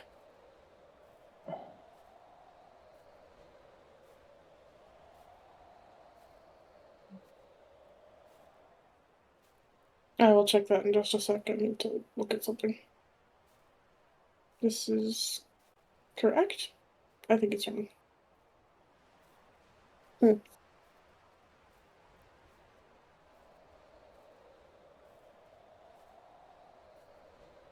Definitely wrong. This is inside of her. Nope. Put this food. I'm gonna put the leftovers downstairs. Back. And for Kenda, who is leaving a boot to that.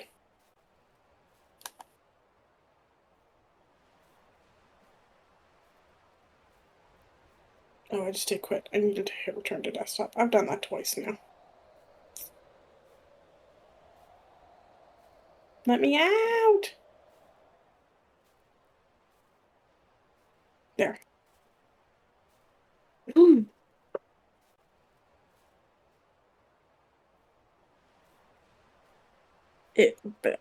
Well, there we go.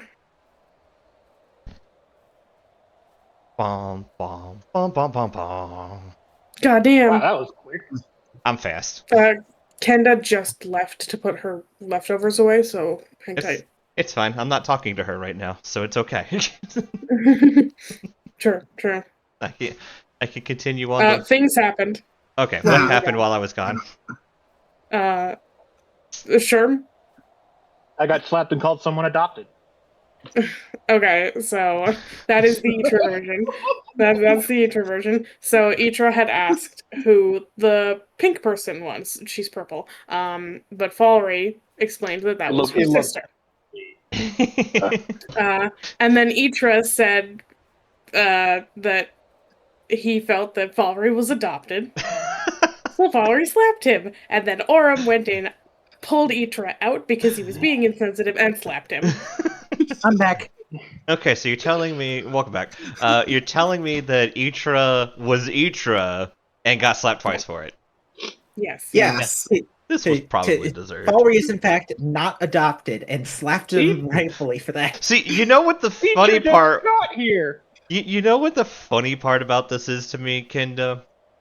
What? He didn't go to the assertion that Charlotte was adopted. Because Charlotte actually doesn't look like any of her family. He went to the assertion that Falry was in fact the adopted one.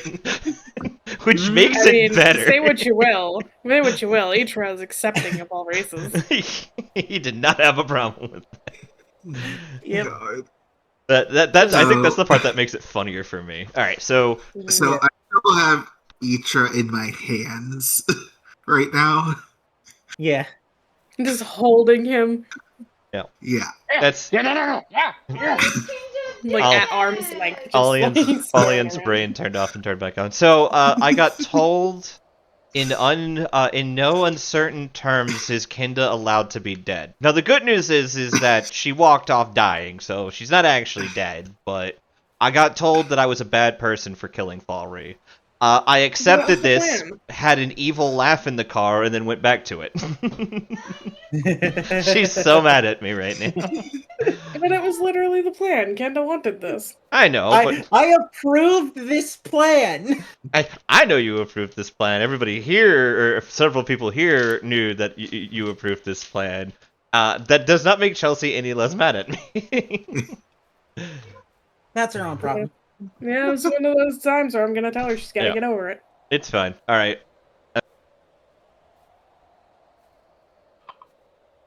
Alright, so Olian kind of sees Orem has Itra back, and she's just like, I look away for 2 seconds, because I thought I saw something, and then Itra is getting himself in trouble again. Hi, Itra, are you doing okay?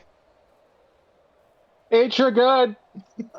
Sounds good. If Pickett, she very pointedly goes, if Pickett tries to use any more magic on me tonight, I will send her back to the Fey realm, kicking and screaming. Oh, them kicking and screaming. Pickett, you hear that? Pickett makes Pickett makes an unassuming noise. You just hear both of them laughing from inside. Oh, good. They're doing better. So, Itra checks character sheet mostly well. Little nap won't hurt him. Orem's looking a little... You're looking a little wear for worse. Like Olian is one to talk right now.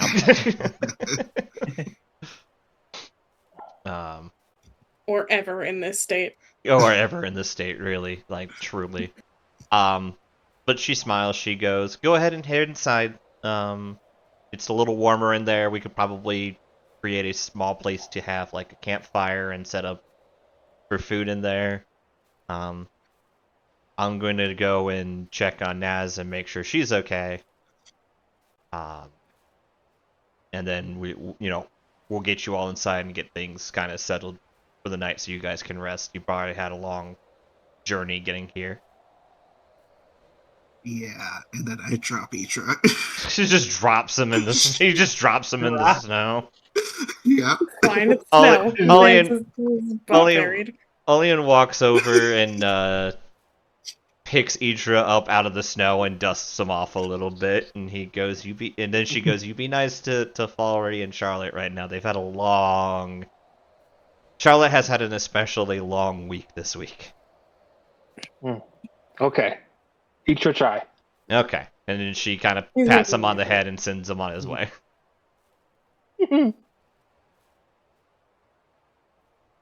Scrag is also supposed to head inside. Yep. Yeah. Oh, so Lucia, you didn't tell us that you added collision to the walls, by the way. By the way, there's collision on the walls. The walls are walls. The walls are made of wall now. I figured out what I did wrong like for the. I figured out what I did wrong for the lighting in this room. So when we swap to the next map, it should be resolved, and walls should act like line of sight blocking walls. I don't know if Kojin is here. Hi. So yeah, Olian does come back in, and it basically says. Wait, sorry, real quick. If you do add that line of sight thing, I think we might need to add our line of sight in the character sheets or something like that. So just need to remember to do that. I did not know that was a thing. We will go over that maybe before the next stream so that it can be a consistent thing. But yeah, for right now, I'll just add in the vision when I get there. So you guys all head inside, and then Olian, Naz, you hear heavy trekking in the snow. Not an unfamiliar noise. Actually, considering all the things you've been to, a very, very familiar noise. I can take this off of you now, actually. Yeah, you sure can. He's gonna have a hard time keeping that hunter's mark on me when he's like that. Yep.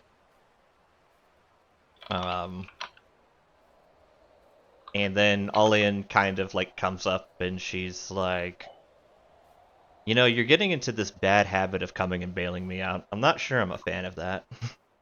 And you're getting into a bad habit of leaving me with more questions than answers. I can only do so much. Is Sag still alive?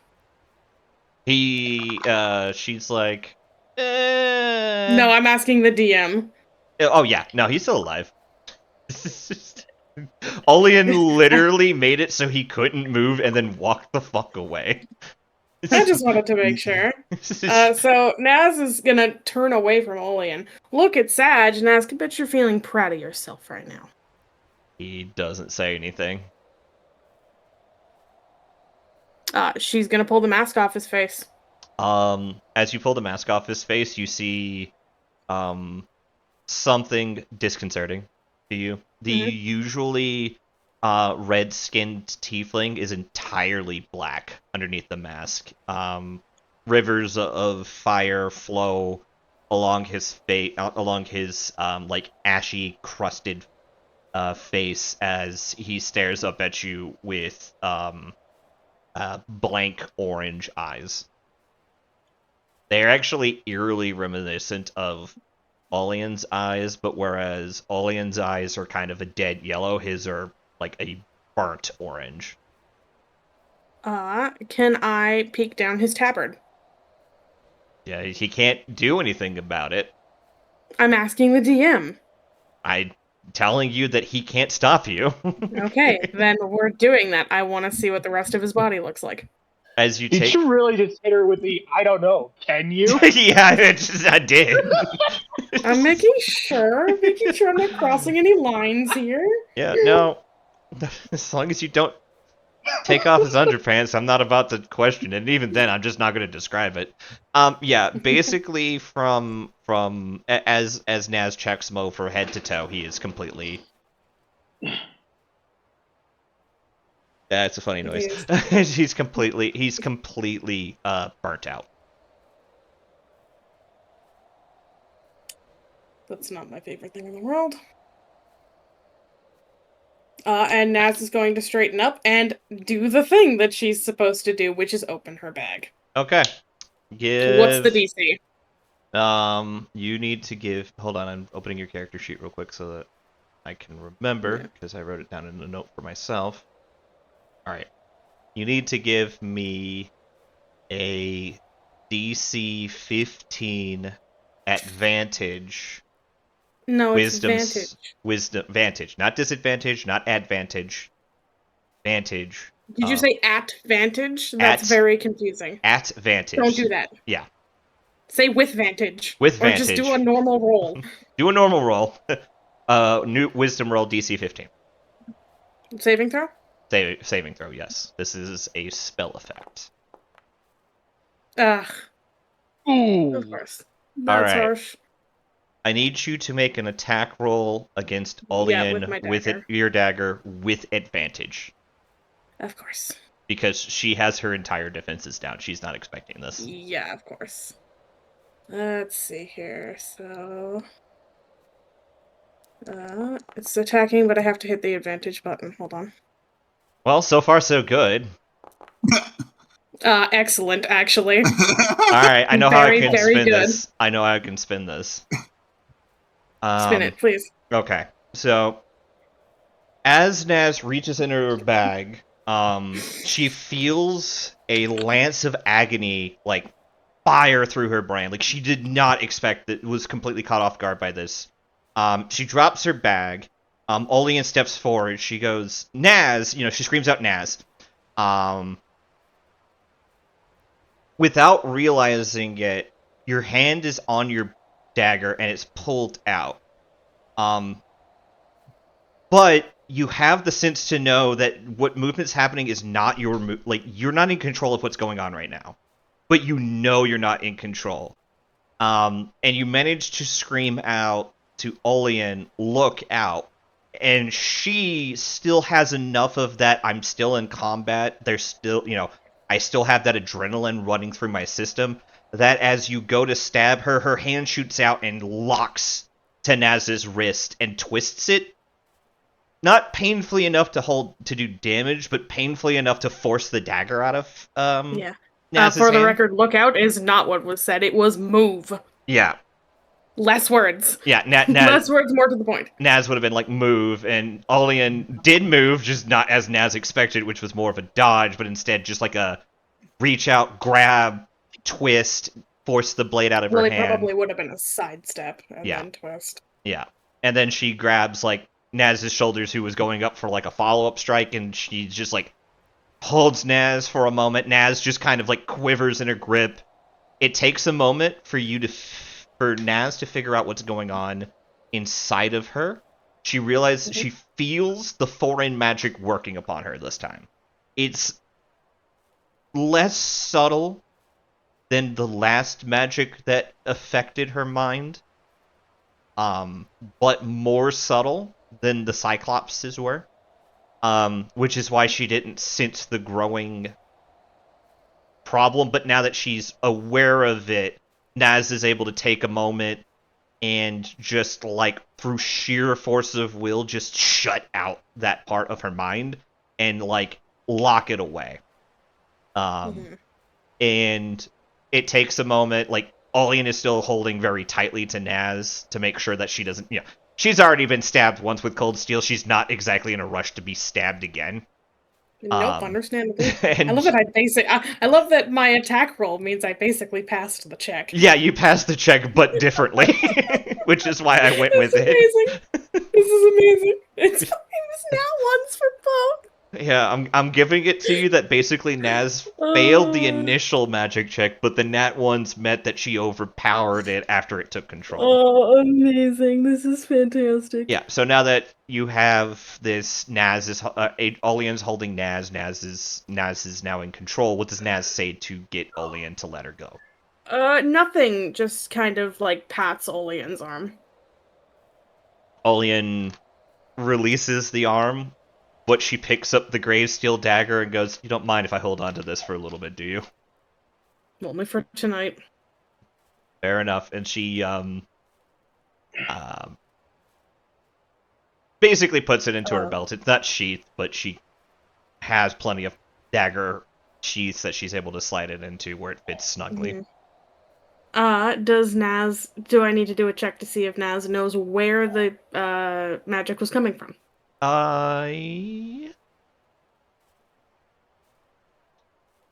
If you say insight, I'm gonna kick your fucking ass. I was gonna say investigation. That's fine. Investigation's fine. Watch me fail it anyway. Yeah, it's to be fair, it's a fairly low DC. I'm only gonna say like a 10.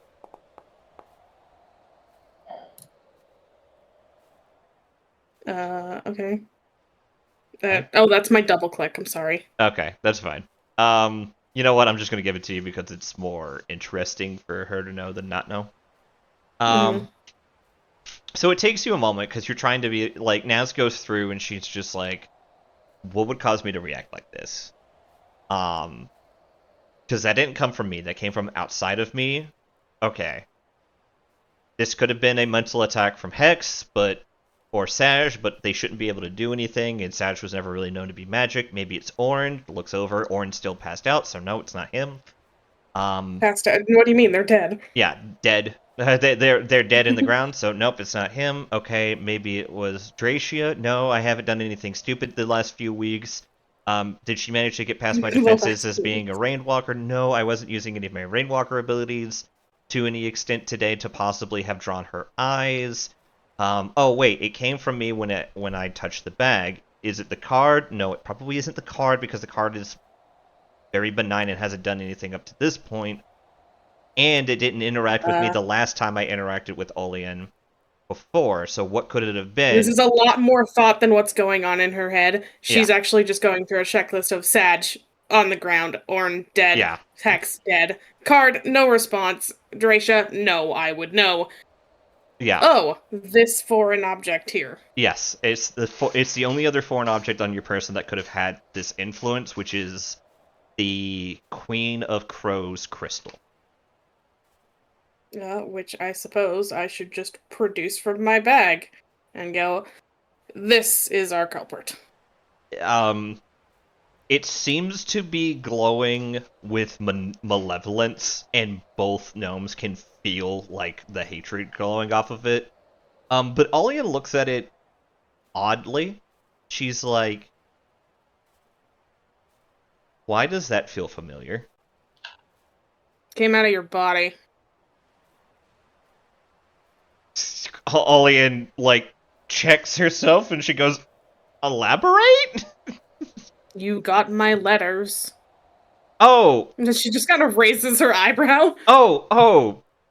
My other. But, okay. Sorry. To be fair, it's been a long couple days.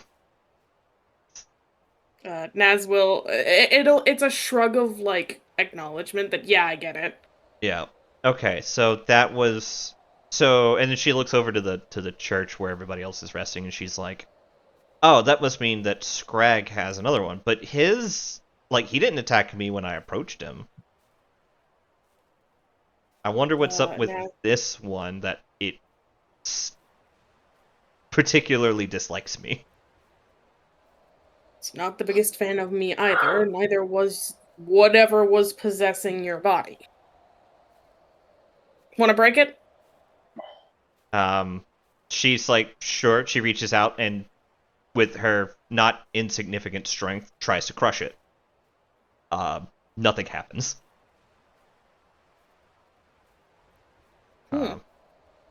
Olean's like, well, I'm not used to that. I mean, I do need to go get my hammer, but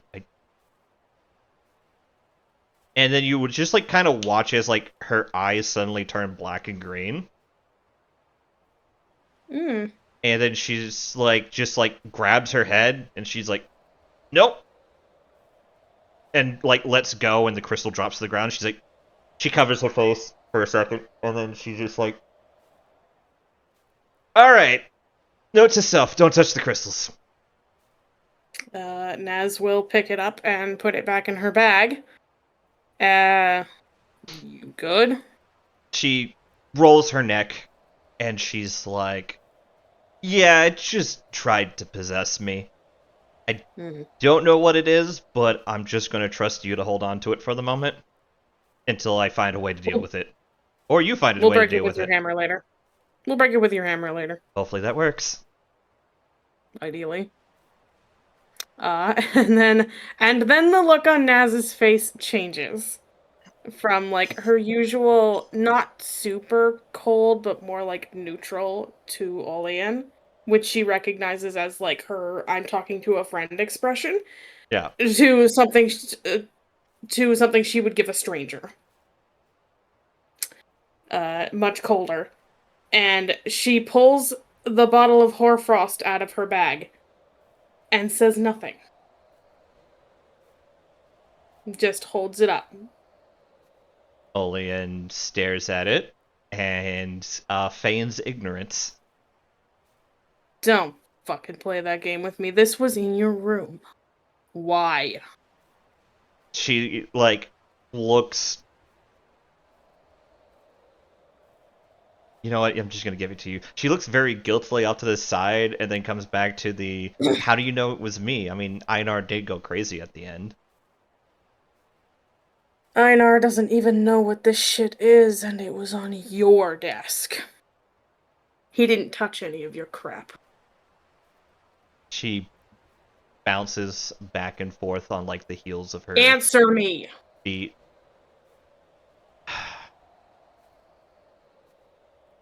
I was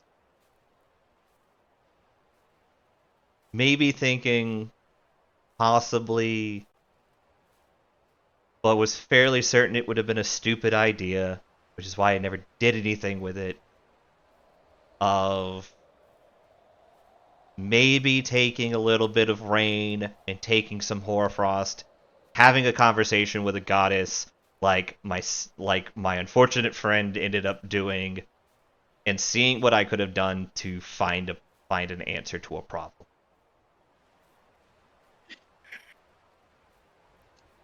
Naz tucks the bottle away, and she pinches her nose. She's not giving it to Olean.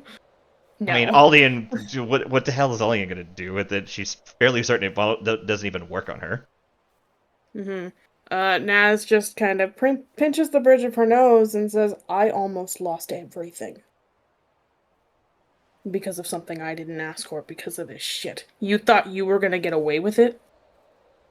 I didn't do anything with it. And besides, who the hell was I going to give this to after I decided I wasn't going to do anything? I trusted Einar to keep it safe, because at the time I didn't think he was going to go crazy when I died. I could have kept it at my house. Olean suddenly looks really guilty. And she's like,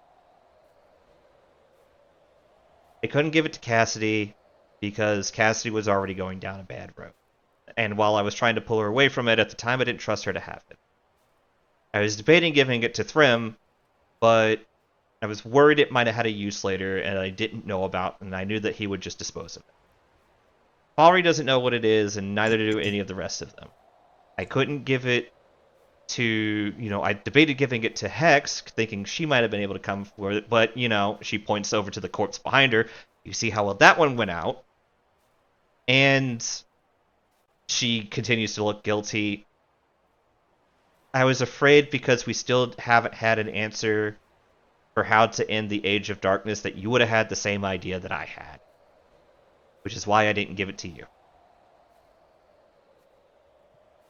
Because there's one person in this world as stubborn as me, and she's standing right next to me.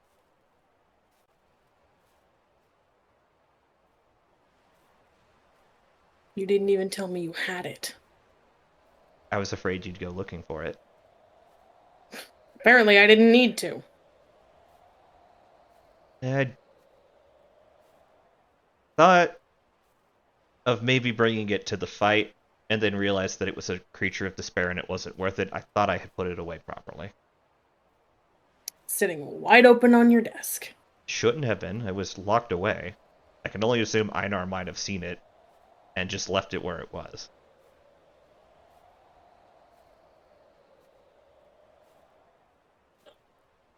Wait, hold on. Out of character for a second. If it's left where it was... For her, it would have been in the desk. Yeah, but it was on the desk. He would have left it where it was, meant it should have been in the desk. Right, meaning he moved it. He didn't do anything with it, he just moved it. For literally no reason. He probably found it and pulled it out and thought maybe he could have had a way to deal with the Branded if they came after him and just didn't, it would have been something when he was still lucid.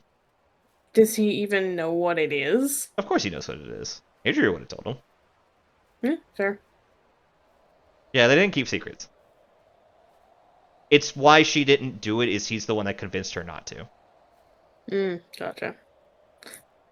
Some background lore for us, that's always fun. Mm-hmm. So, Alian takes a deep breath and she sighs, and she looks Naz in the eyes and she goes, I'm sorry. I'm sorry I didn't trust you, but I feel my fears were at least valid because you did take it the first chance you had. And I'm still concerned you're going to do something stupid with it, considering... And she gestures to Naz. You just gestured to all of me. She gestured to a specific part of you. Yeah, gotcha. Naz says, I brought it so I could ask you about it. Alian concedes the point. She's like, there's the answer. It didn't say I had a good reason, just that I had one. And I decided on good advice that it wasn't worth it. So I didn't. Well, good. You shouldn't ever. And she leaves. This is normal behavior for Naz. Yeah, that's basically the closest the two are going to get to saying, okay, I forgive you. This is Naz being like, okay, I forgive you. Alright. Naz enters the room, and then Alian disappears into the snow for a time. About 45-ish minutes passes. Stop double-clicking. 45-ish minute passes, and then we get to this room. New room, yay! New room, who this? Yeah, room. Nope, that's the wrong one. Could be... that one. Alright. Just... reload. The preloads help so much. Activate.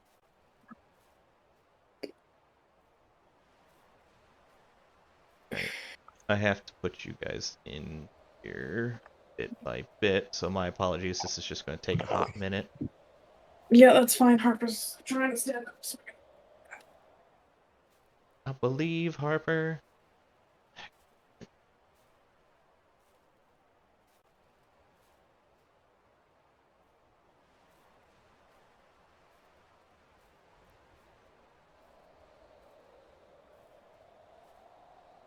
Alright.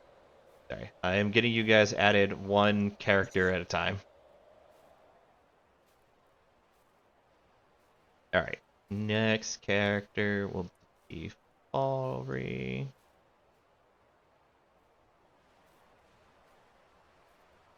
Appearance. Lock artwork. Vision. 30 feet.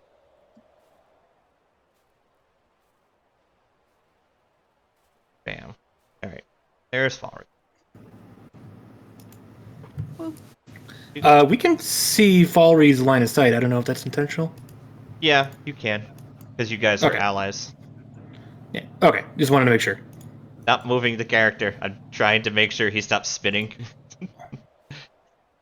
Yeah. One sec. So... here we go. Yeah, that one. Spin! What? Spin! Why are we spinning? Stop that. Stop that. Get some help. Spin! Why is this doing I don't remember how to. Okay, sure. I need you to sit still for a second. You're actually fucking with me. Still. Meanwhile, I'm here trying to figure out how to get my main character on here. I don't remember. I got you. No, Lucia has to do it. I have to Lucia do has it. There's a weird Oh. there's a weird ownership thing with it. I'm still looking into it. There is a way to do it, but when I tried to apply it, I mean obviously it didn't work. Yeah. Yeah, so Sherm, every time you hit the move button, it literally prevented me from adding vision for you. Okay. Okay, so I see it added vision. I also have dark vision on my sheet. I don't know if there's a way to test that. I know how to do that. Just give me a second. I Okay. gotta work my way into it. I'm gonna do what feels like the appropriate thing and not touch my character. You can touch your That is character now. it. You're good.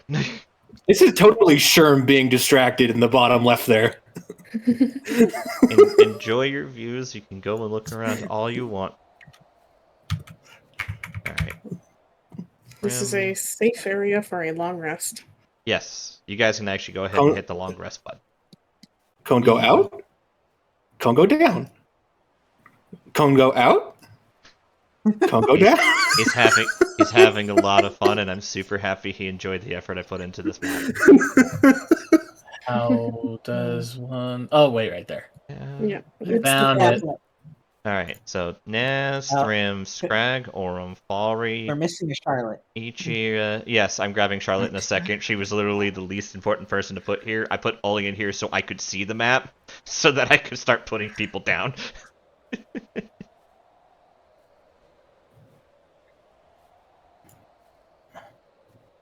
Alright. Artwork.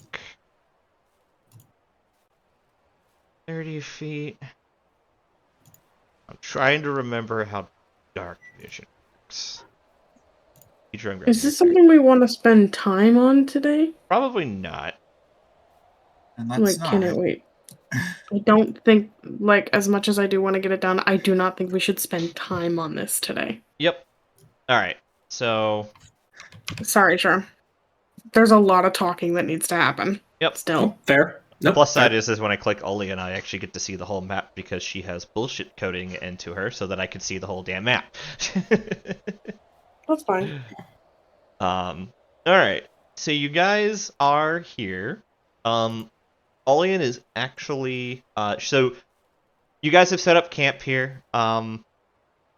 Olian has after making her trip back, she has brought in some food from the stalls, a huge slab of some meat that can be cooked along with some vegetables and other things that are grown here, bread, which she side eyes as she sets it down, as well as some salted meats and stuff, and she starts a fire so you guys can cook as well as stay warm.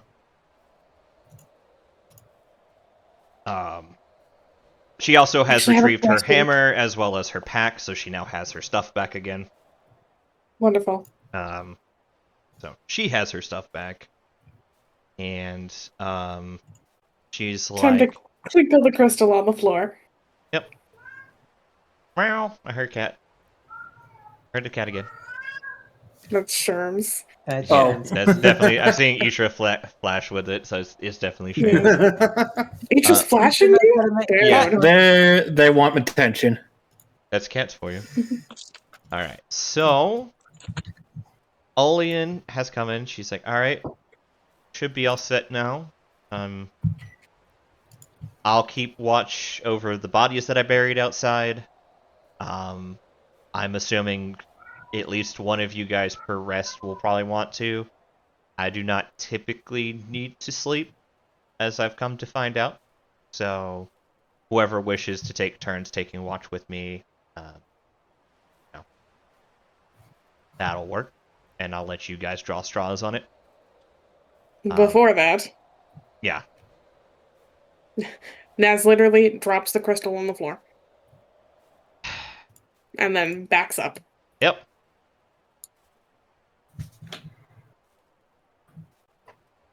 She pulls out her hammer and she swings at it. I need everybody to make a dex check. Except for Itra. You're fine where you are. Oh, I was just fucking around. I would probably be with the group. Okay, make a dex check. Everybody make Wait. a dex saving throw. Check or save? Save. Make a dex save. Okay. Everybody do the Oh, fuck. that's actually really well for me. DC's 12. I literally failed. Yeah, I know. I literally saw it after I looked at the Nat 20, bitches! Or I'm also in. enjoying the nat 20. Two nat 20s. No, Thrym got the nat 20. No, there's two.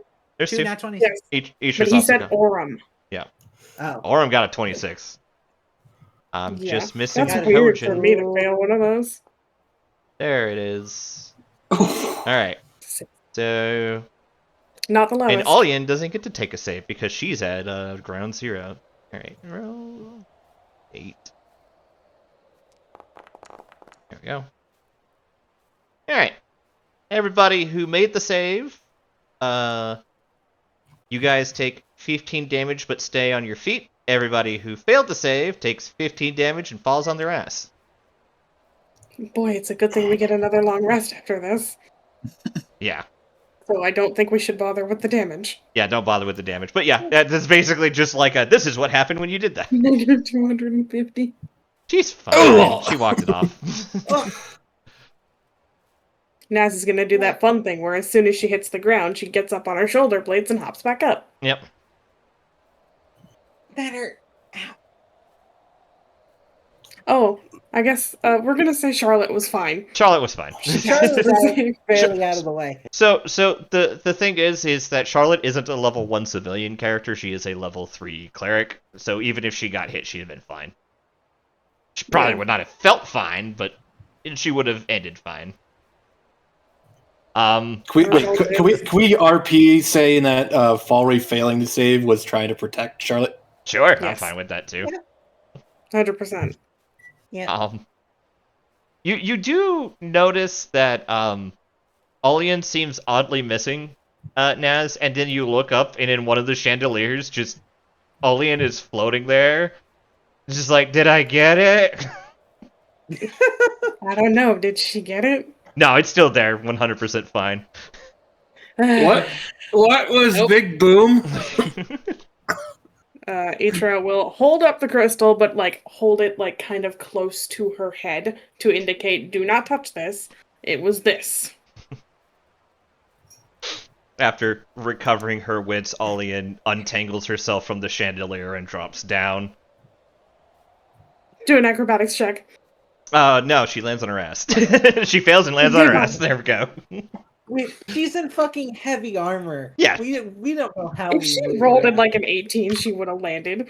Yeah, she has disadvantage though, because she's in plate mail. Well, no, she's got No, that's No, only that's for stealth. That's only for stealth. Yeah. She also has the heavy armor trained trait, so she doesn't suffer a lot of the penalties that heavy armor gives you.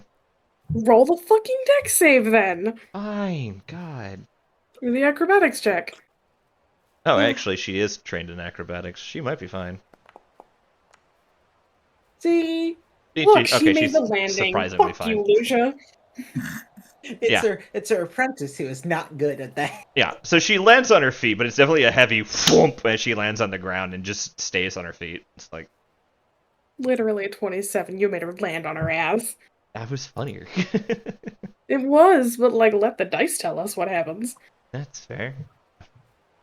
Okay. So- Yeah. So great. whose idea was it to hit the powerful magical artifact with a hammer? Alien points to Naz, actually. Naz tucks the crystal back in her bag and starts to walk away. Alien just points at Naz like, wasn't me for this time, I promise.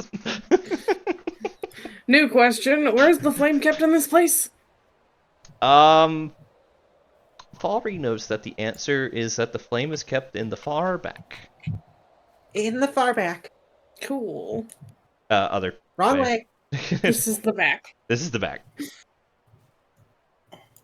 Cool. There's a door. There is a door. Look at that fucking door. Not that door. I over here in can't this see room. through. This door? I can't see Yeah. through Naz. I don't know if anybody else can. Door. Cool. Yeah. What happens?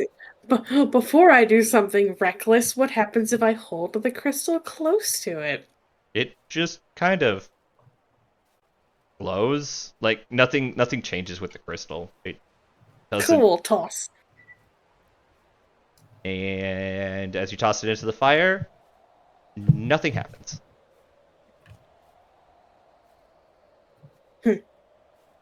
Worth a shot. Do I take damage if I fish it out? You do take damage if you fish it out. You are reaching into fire, woman. Fire But it's still the fire hot. that burns within me. Yeah, it's still hot. We don't have fire immunity. Naz, fire bad. Shut up. Ollie just looks over at the doorway. She's like, "Did you do the stupid thing?" Yep. She shakes her head. She's just like, Blame "That's Everest, my not job." me. Okay, but the logic was there. Yeah, no, I see where you were going with it. Was it? Falry, can I borrow your sword?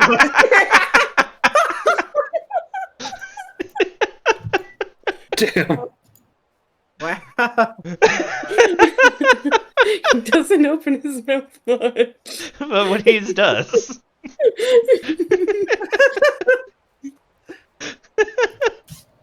Yes, it was. Falry, can I borrow your sword? She like That's like beckons. Ollie is just moves like, over, cautiously hands you this gigantic fucking No, sword. Naz is not taking that. She gestures to the This fire. is the only sword. Olian can't even use that sword properly. Can you fish it out for me? Don't touch it. Fish it. Oh, okay. What do you want me to roll? Nothing. You just, after an No. effort, you manage to get the sword in there and fish it out without damaging the sword, the brazier, or the crystal. Naz is actually going to leave that there for a second. Because fire hot. Yep. And after it looks like it might have cooled down a little bit, picks it up, puts it back in her bag. Yep. That's fair. I'm out of ideas. You gotta go around the wall. I'm trying to, Lucia. I know. I'm just letting you know. I'm gonna... No, that was the Falry last of would my have closed ideas. the door behind her, so I'm gonna just snap that door shut. You know, for a second, that That's keystroke just- was so well timed, it sounded like a door close. It's like... So That's just short. before Dad gets more disappointed at us, I'm gonna go take watch. And...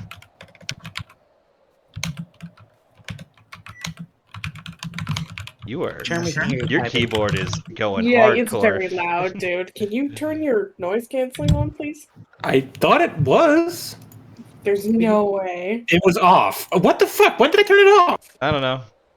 Did you want to hear us hear your cats at some point? No. Sometimes I do that, but I did not do that today. Did you do that and just forget to turn it back on? So let's see. Everybody roll 1d6. Yep, everybody roll a d6. How do we do that? Slash roll R 1d6. 1d6. Slash Which one's R R? 1d6. Fuck you. Okay, these two will have to. Oh god. We'll do multiple rerolls. Oh my god. Actually, we'll start with Naz, I think. Fuck you. We shouldn't start with Naz. No, I think it Nah. works out better. You Well, think you're so? right. We should start with Threm, actually. No. Yeah, start with Thrym. Okay. Scrag, can you roll a d6? I don't remember how. Slash R Slash R. space 1d6. Oh, in the chat. yeah, in the chat. Yeah, sorry. We were not clear on that. Okay, we have to do a...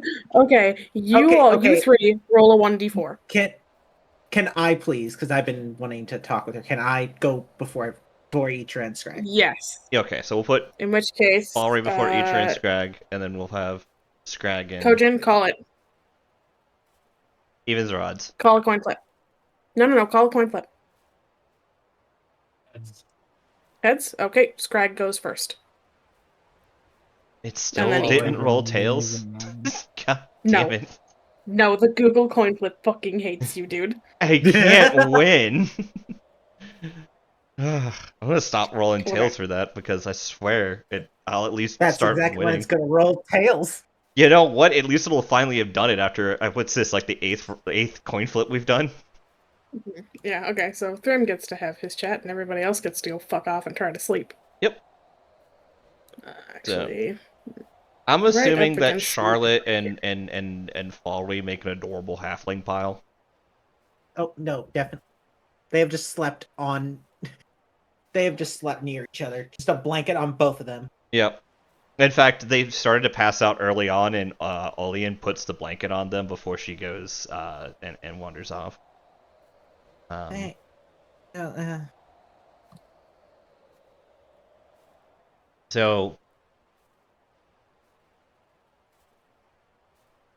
So Olian is sitting there kind of at the top of the pile, and she's kind of just looking out at the clouds as it's still it's a lot softer than before, but it's still kind of snowing. She looks over as Thrym approaches. Let's find a good... There's gotta be a good little ambiance for this.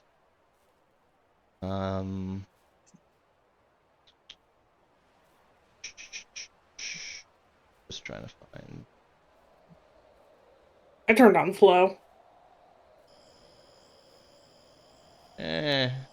Kind of. It's fine. It works.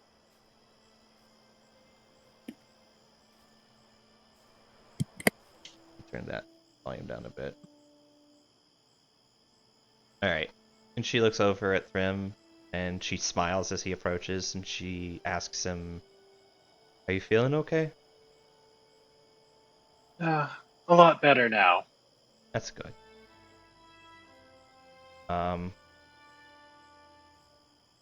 She smiles softly, and she goes, "So did you hear from Falry that Charlotte remembered me as well?" She had mentioned that.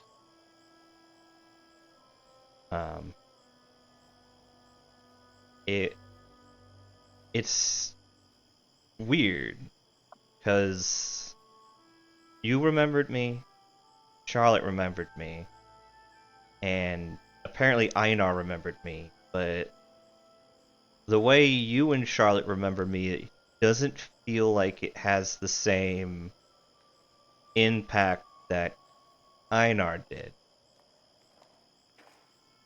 No, he was quite different. I'm wondering if maybe, or maybe this is just me hoping, that the only reason he remembered me when even Naz couldn't is because my memories were being used to torment him. That would make my last interaction with him make a lot more sense. He seemed like someone who had lived through months and months of torture. That would explain a lot. It would make it easier for me to forgive him for his mistakes, I think. Yes. Although, it will still be hard to shake the image of what he did to the throne room. Yeah. I'm not looking forward to going back and seeing that.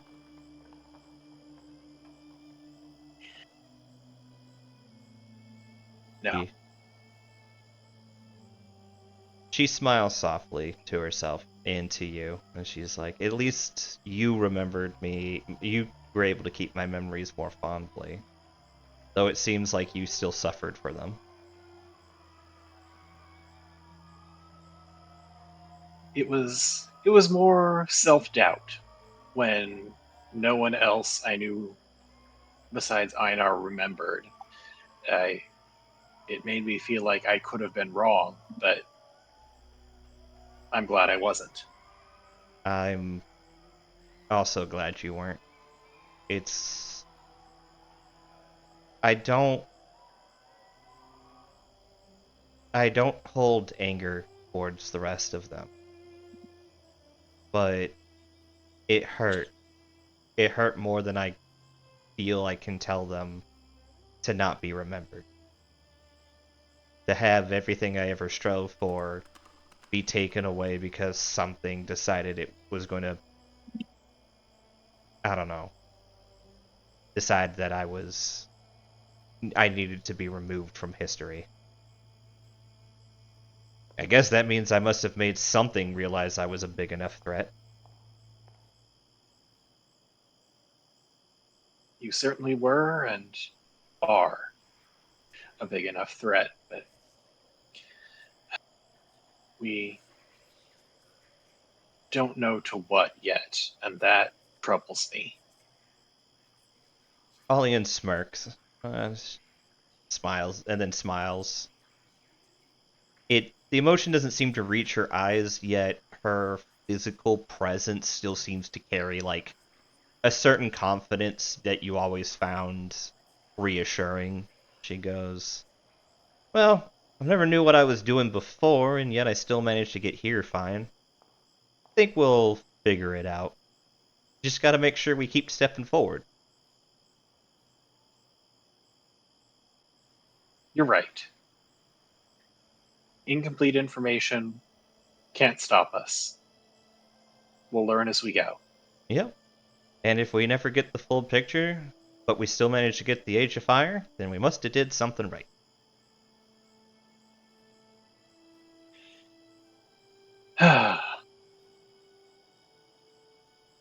So I appreciate your optimism. for some reason, since coming back, I feel the weight more and less heavily than before. It somehow manages to give me more strength.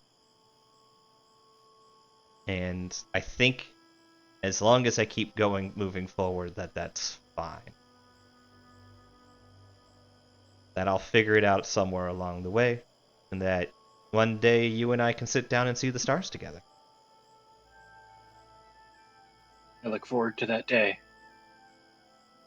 She smiles and she sits down next to Threm and leans against him as the two of them just continue their watch. Before Threm's watch is over, she goes, so I was thinking about it, and I have a theory. And I don't think you're going to tell me if I'm right.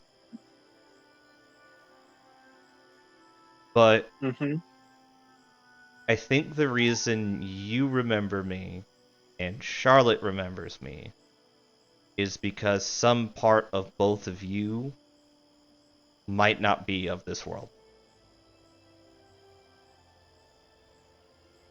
That's one theory.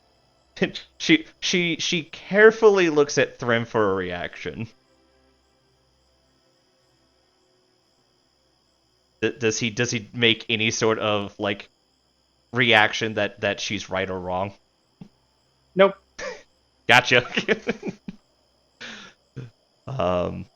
She's the expected response. Yeah. She pouts. She pouts up at Threm and she's just like, "You're just gonna keep your secrets, aren't you?" What if there's no secret to keep? She kind of scowls at you and she's like, "I can't prove it, but I'm fairly certain there's something different about the Loxodon." But she smiles and then just giggles at herself. She's like, "Fine, keep your secrets."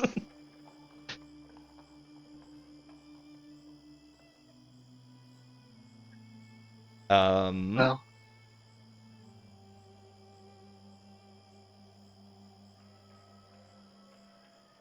I'm happy.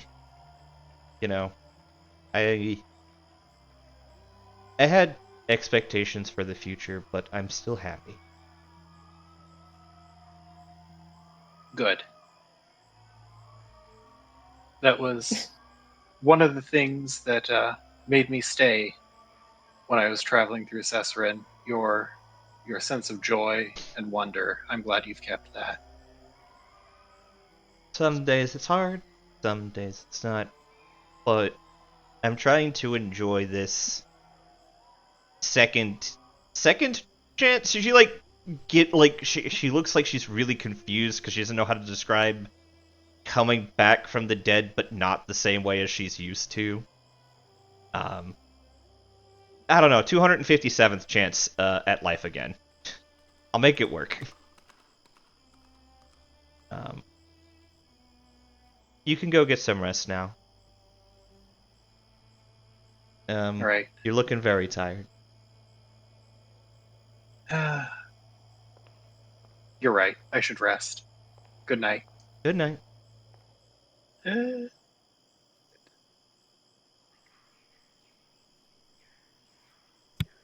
That's perfectly timed sound effect there.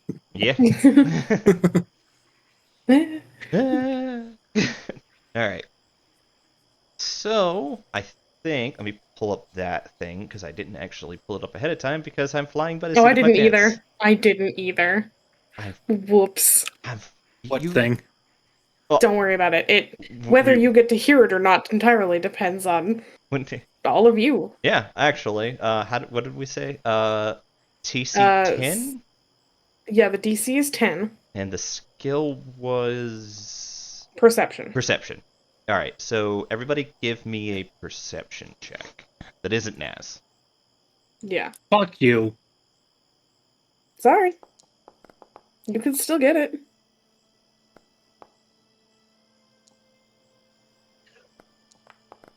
Hey, look, you got it. 13. That took a I while to see. roll. Yep. Sometimes it's slow. You gotta remember it's gotta bounce all the way over to my computer.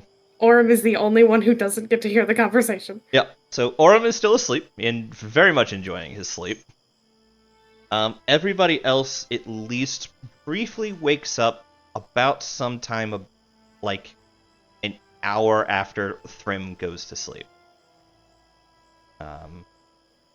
What you hear is... It sounds like it's a mid-conversation. You have not caught the beginning of this. Mm-hmm. We've already done this, so it's written down. Yeah. And Oh, yay. it was gonna largely depend on how you guys rolled. Yep. So Naz and Olean are kind of like sitting next to each other for the people who can see out the door, which should be Thrym and Falry. Yep. I think Scrag might be able... Scrag can If you make can out the see that far, barely... yeah. Yeah, because he has dark vision. He can make out... Yeah. So Scrag and Ishra can make out that there were two shapes in the doorway. They can make out? Damn. I mean... Good for them. Alright, say less, Queen. Why are you trying to get the shippers going? Like, we don't need this right now. Hey, yo. Yeah. I do Okay. not consent. There you go. That's all you need. I mean, I said they could. Yeah. So, Scrag and Itra can see, like, two gray blobs talking in the distance, but can't, especially Scrag, just can't make out who it is, whereas Falry and Thrym are close enough to just make out Olean and Naz are talking. So, you have the first line, Lynn. Damn it. I'm sorry. I wasn't thinking about it, but then I heard a You added that pause. I can't help it. I'll turn the campaign around, I swear to God. I didn't even do it on purpose. Okay, so yeah, this is mid-conversation. When you're out there, if you, see a me that looks like, well, you, it's, one of Cassidy's. Don't trust anything it says. Good one, Naz. Cassidy made a clone of you. She hates your guts, and you can make out her trying to, like, suppress a louder, cackle. In a total deadpan voice, all of you hear Naz say, yes, she made a me clone to torture when she got mad. And you can hear, like, the rustling of a bag. Olean's response, you're serious?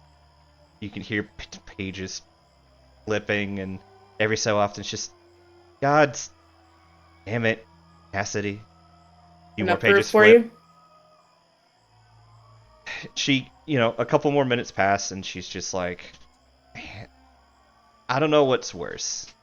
The lengths she went to just to create me, or the fact she made an entire clone of you just to torture."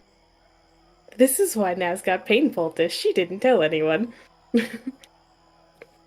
I'd say they're equally fucked up. The thing hates me, so it's my fault she was never happy with the prototypes.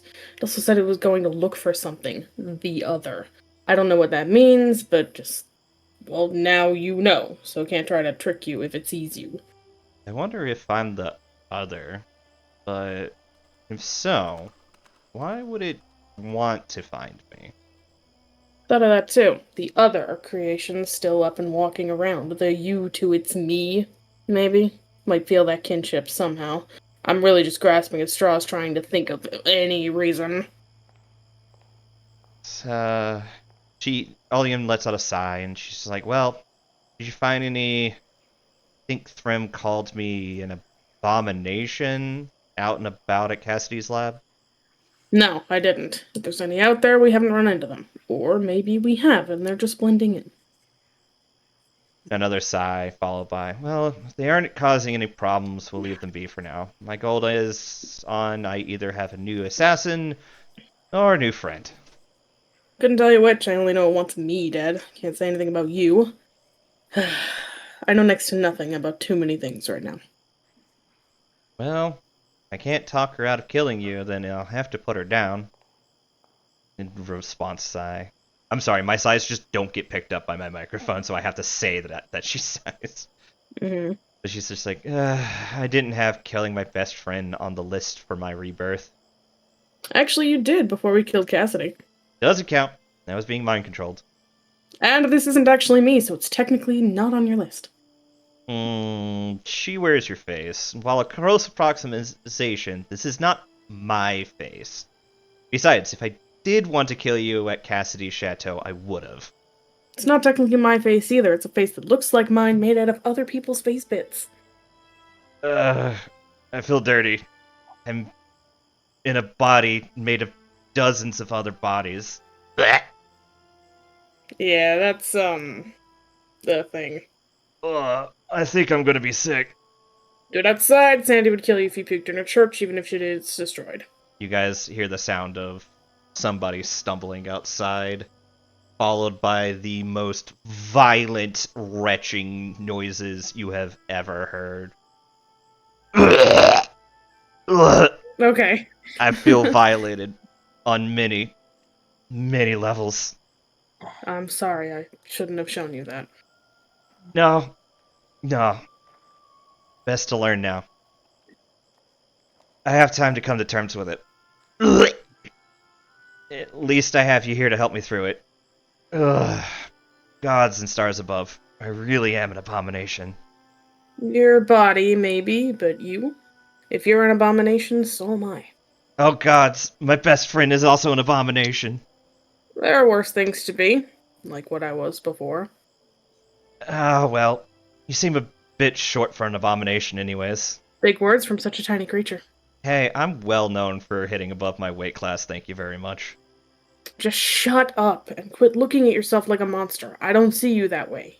You're you. And yeah, it blows that you're back like this, but that doesn't change who you are.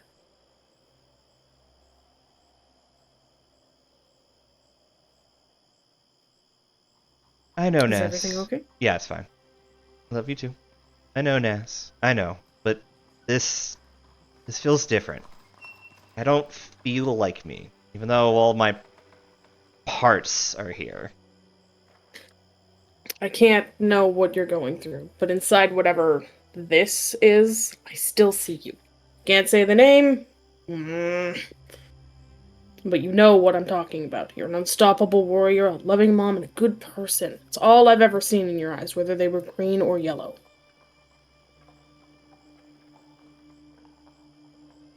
Would that I could do more about this. I know I am still that person, as like I know I am still me, but this heart, this body, this life even, this is all a lie.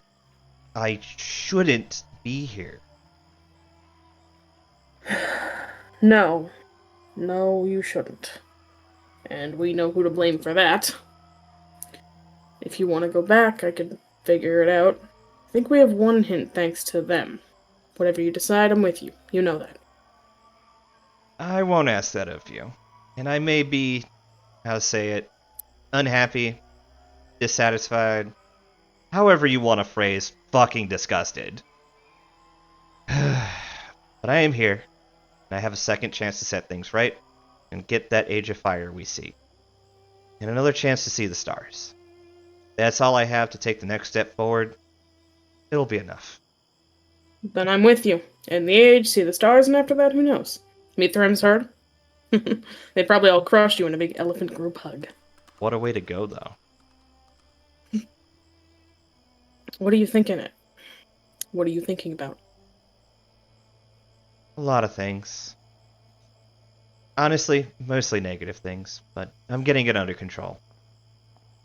I can't sense the flame in anybody else. I somehow feel more and less connected to the flames of hope.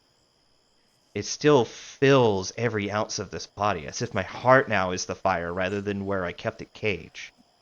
Yet I can't sense your quiet, calm burn. Or Falry's, you know. I cut that all out for a reason. I know, but it was so good. I'm it putting it takes back. so much time. I'm Okay, putting it fine. back. Fine. Everybody deserves to hear about it. Yeah, Fine, bitch. Wait, what happened? Don't worry about it. I wrote a bunch of descriptions in the original version of this of how everyone's flame was. I cut it out to save time. Lucia's putting it back. I'm putting it back because I worked hard to put it in there in the first place. So she's like, you know, I can't feel your calm flame or Thrym's controlled wise burn. You know, I don't sense either Falry's young flame nor Orum's control, nor neither Itra's burning excitement or Scragg's inferno and rage. I can't sense any of them. It's like being the largest bird in the flock, but unable to see the rest of it. Knowing I'm not in the sky alone, and yet feeling more alone than ever. There's a pause in speaking before Naz says, maybe you're just meant to lead the flock, like geese. The one in front probably feels like it's flying alone, running on instinct to know where to go. You picked the angriest fucking bird you could. You know that? It is a wonderful thought, though. Thank you. I don't know, I picked a bird that flies in one of those fucking V formations. I'm just spitting out whatever comes into my head at this point. I don't know if it's true or not. Fires have always burned beside yours. Just because you have more of it now doesn't mean ours are gone. More of it? Fascinating. Wonder what would happen if I just ran uncaged for a while. You have a great opportunity to find out, because you're being so stubborn about going into the land of our greatest enemies by yourself.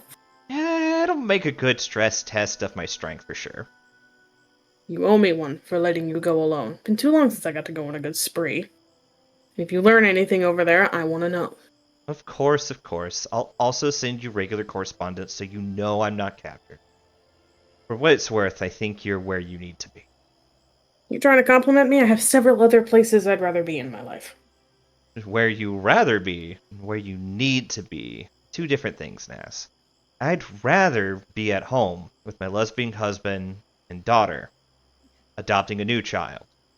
Instead, I'm here, burned out wreckage of my oldest friend's home, with her 2 orphan daughters, my old mentor, several young warriors, and my apparent abomination of a best friend. I have a lot on my plate. I saw that. I had to fix it, I because know. the original was wrong. Yeah, that's fine. Thought she had a +8, it's a +12. That's fair. Alright, this is your section, though. Yeah, I know. Yeah, you do. And the world is determined to put more and more on it. Feel Everybody like I should be who's able to... awake, so that'd be everybody but Aurum, give me a DC 22 perception check. Yeah, we'll do another one. See if we can actually get that. Yep, it's a different perception check. Alright. I wasn't sure if we were gonna... No. Yep. We said this would be kind of a Oh. good chance for somebody to maybe Of figure it course, out. of course. Yeah, but he already knows, so I'm not really worried. I know. Okay. Okay. So So I got this, Lucia. yeah. So Scrag, you and Thrym are the only ones who notice. Naz's flame flares up for a second, and then she pulls it back under control, and you can hear her grunt quietly in pain. I feel like I should be able to do something about that. I'm your shadow, after all, but I can't. I'm certain you're doing all you can to help.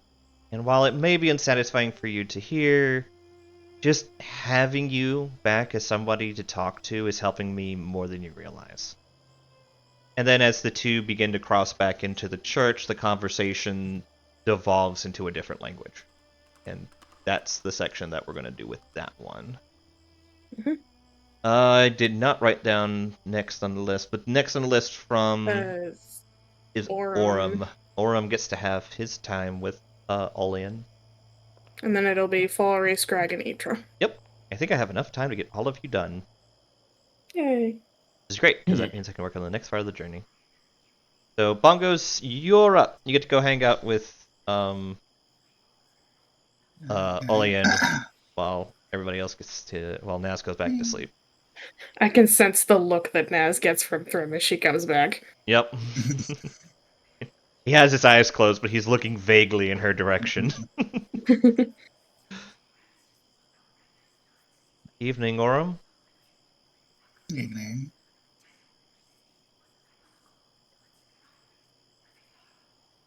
How are the kobolds these days? Are you They're ready? like children. Oh, trust me, I feel a lot of that. And you see her vaguely look over back towards Falry and Charlotte before turning back to you. It's like, but they are still their own people. Yeah. She sits there, kind of like kicking her feet into the rubble a bit, leaning back, and she looks over at him, and she's just like, you should once in a while tell them you care.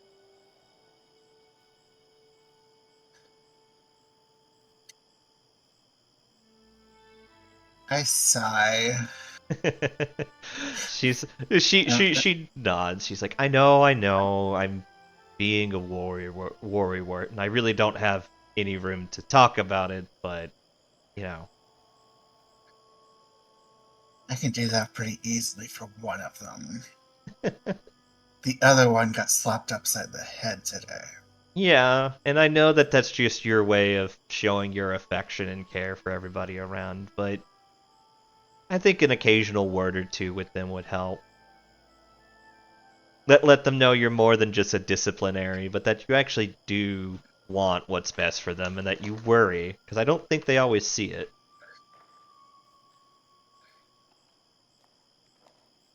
Yeah. That's all. I won't harp on you about it, but how's your dad? Is the farms doing okay since I last left? From what I last heard, yes. That's good. Just 1 second. Yep.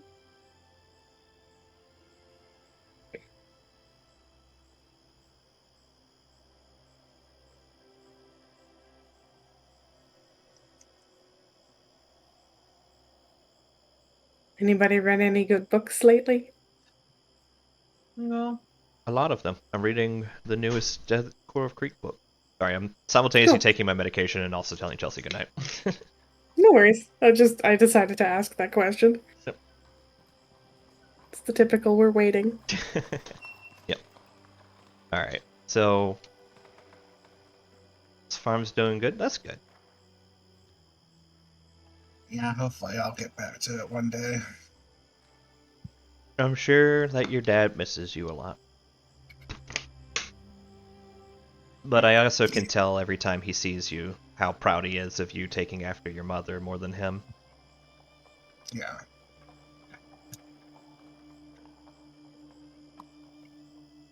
She smiles as she looks out at the clouds, and she goes, keep all your stories, write them down as you travel, and then tell him about it. I'm sure he would love to hear about how interesting Krajin is, considering that he never has left town for long before. Maybe you can go to Rogine and tell him about the forests up there and the different monsters that you hunt along the way.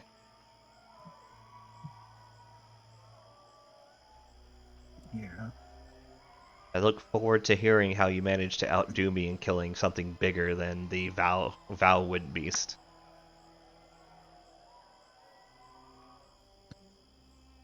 I'm sure that'll happen. The confidence. She smirks at him, and she's like, falls into a comfortable silence with Orem. She doesn't push him too hard. She doesn't, if Bongos, if you want to engage in a conversation, I'll respond to it. But if you don't have anything, then I think we can bounce over. Who's next? Next is Falry. Okay, I'm gonna go back, and then I'm going to specifically sit next to Itra.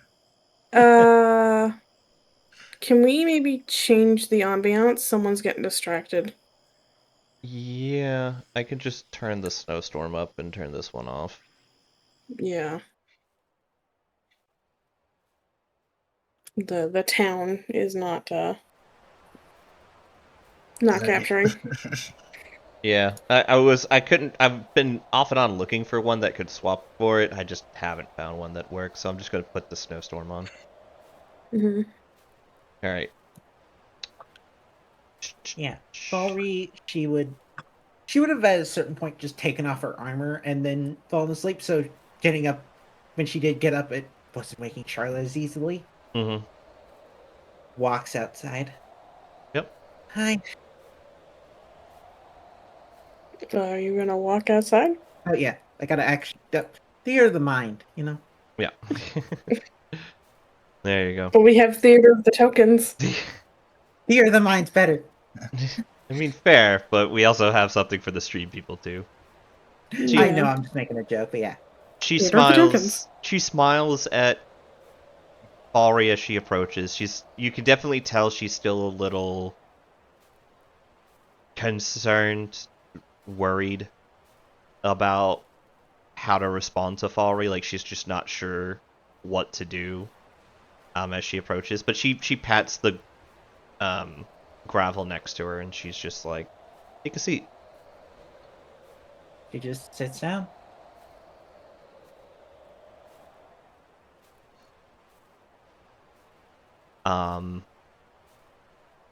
So she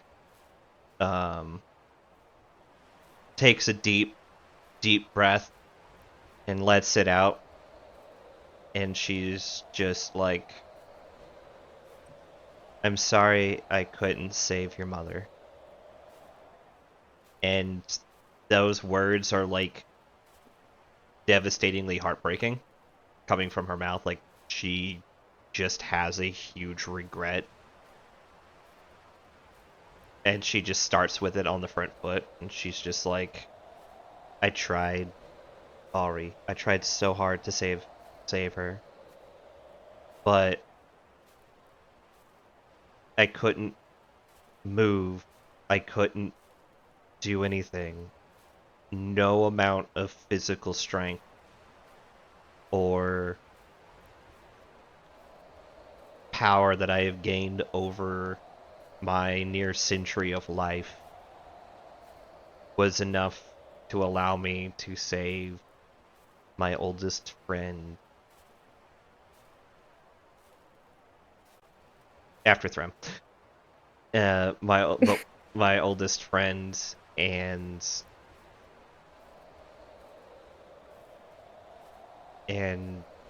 I barely had the energy to hide Charlotte, and I wish I could have done more to save the people here, and she kind of just trails off, like she just loses the words or the courage to say more. Falry kind of just stares out in the distance for a second, like clearly waiting for her to finish. You did all you could. Yeah, I didn't like it. Didn't like. I didn't like hearing it. Of course, I. She's clearly still a little lost for herself. She said, "Don't blame yourself." She should know better than to say that. I'm gonna blame myself every step of the way. But I appreciate her words. Like I ain't blaming myself right now. Falry, there's one thing I taught you is that you can't be everywhere at once. You were busy with handling the fallout of slaying a king, and she gestures to Einar's sword, which is 2.5 Falry's tall and 2.25 Olian's tall. And she gestures to it. She's like, "You have new responsibilities, obligations. You're trying to save a world. You can't be everywhere at once. I can't be everywhere at once. It's just a simple fact of life." The hardest part for me is that I was here, and it still happened. I was caught completely unawares with a weakness I didn't even know existed, with nothing I could do to stop it.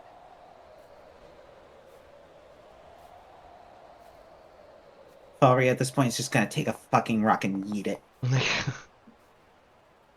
It hits her armor and breaks apart. Did you yeet it at Olian or just yeet it in No. general? She was just throwing it. Yeah, you get it a fairly good distance out there. Like, it goes a ways. Olian smiles sadly, picks up a rock and chucks it about as far.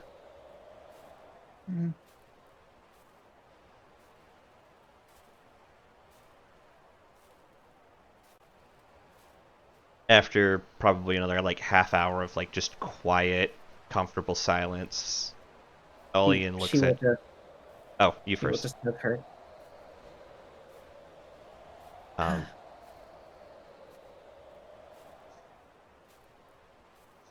Did you have something you were going to say?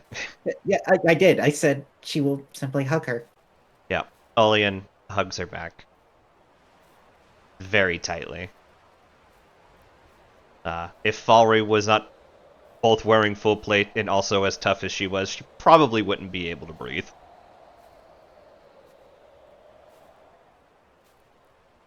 You did your best. Not the crying. Not the crying. You're gonna get me crying. God damn it. Did the best you could. Olian just holds Falry tightly and just over and over just says, I'm sorry I couldn't do more. And fuck, I'm tearing up now. God damn it, fucking. My plan succeeded! Admittedly, Lucia's easy prey. I'm easy prey. I'm a sucker for emotional stuff. Oh god, that was good. But yeah, so Olian holds Falry for the longest time. Both of them practically crushing the other one. Eventually, Olian breaks it, and she gets down on one knee, holding Falry's hand, and she's like, I'm going to go east. But before I do that, I promise you that I am going to take your sister to Sessrin City, and make sure that Rena finds a place for her to keep her safe, so that you don't have to worry about anything happening to Charlotte while you're out on your... but I need you to promise me something. Okay. Don't give up. Don't give up your hope.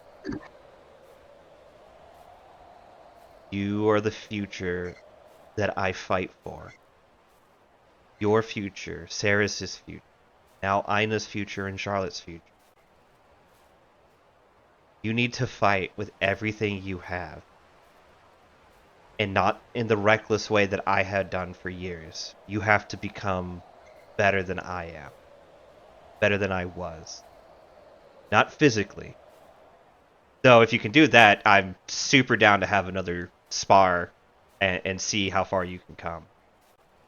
But here, and she touches Falry's heart. You have always been better than I am, Falry, when it comes to caring.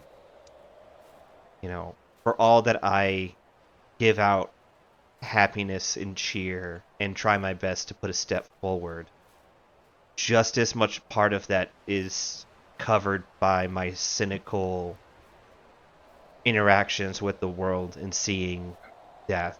And yet you've seen nearly the same things and have come out with still a brilliantly burning hope. Hold tight to that, Falry.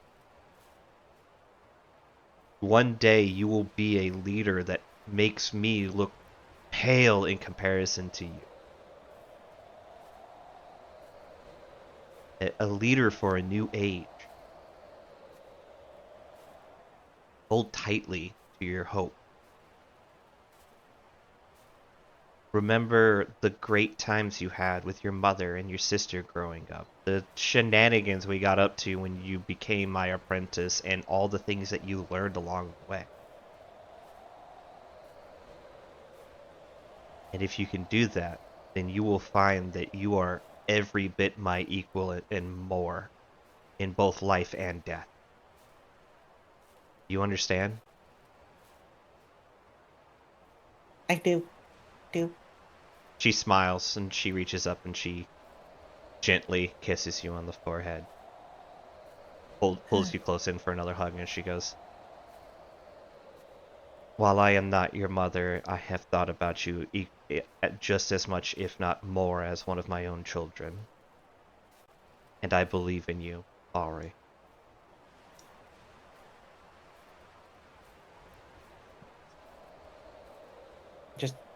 Just continues a hug. Yep. Even tighter. And then says, if Charlotte is hurt at all, know that you will be sent to the depths of hells, never to be seen again. You'll give it a good effort at least. She smirks and she goes, "Trust me, I'm much more prepared than I was before.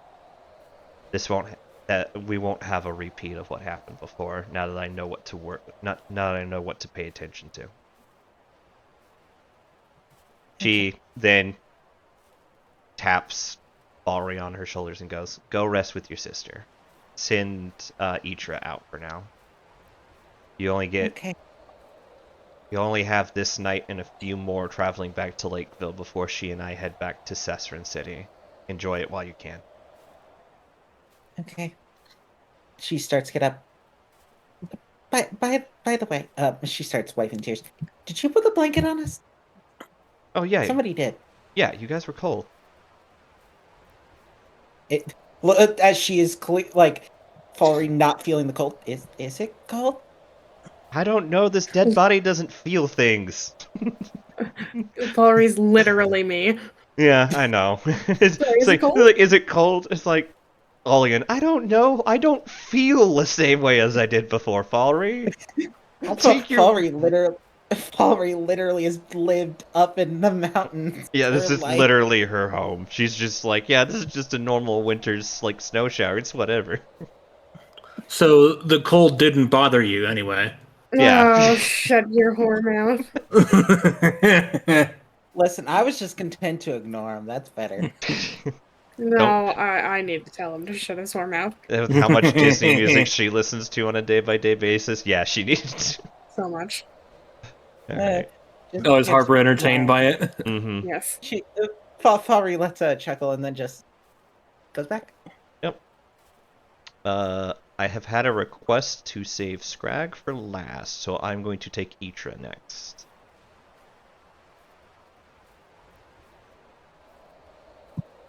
I'm gonna be honest, both in and out of character, I don't know what to talk to her about. That's Wing it. fine. Hmm. Don't worry. There were some characters that were going to have a bit more, some characters that were going to have a bit less. And Itra and Orum's thing is kind of set a couple more monarchs in the future. So, yeah. Okay. Don't worry. I do have things for Itra coming up. And Orum too. Oh, I couldn't put it. I couldn't put the token on, but we'll just say Pickett's with us. Yeah, that's fine. Pickett flutters over and hovers around Olean before, like, landing on her head, and Olean reaches up and, like, rubs them on the head a bit, and then watches Itra approach, and she's just like, good. Or she casts a quick spell, and she's just like, early morning.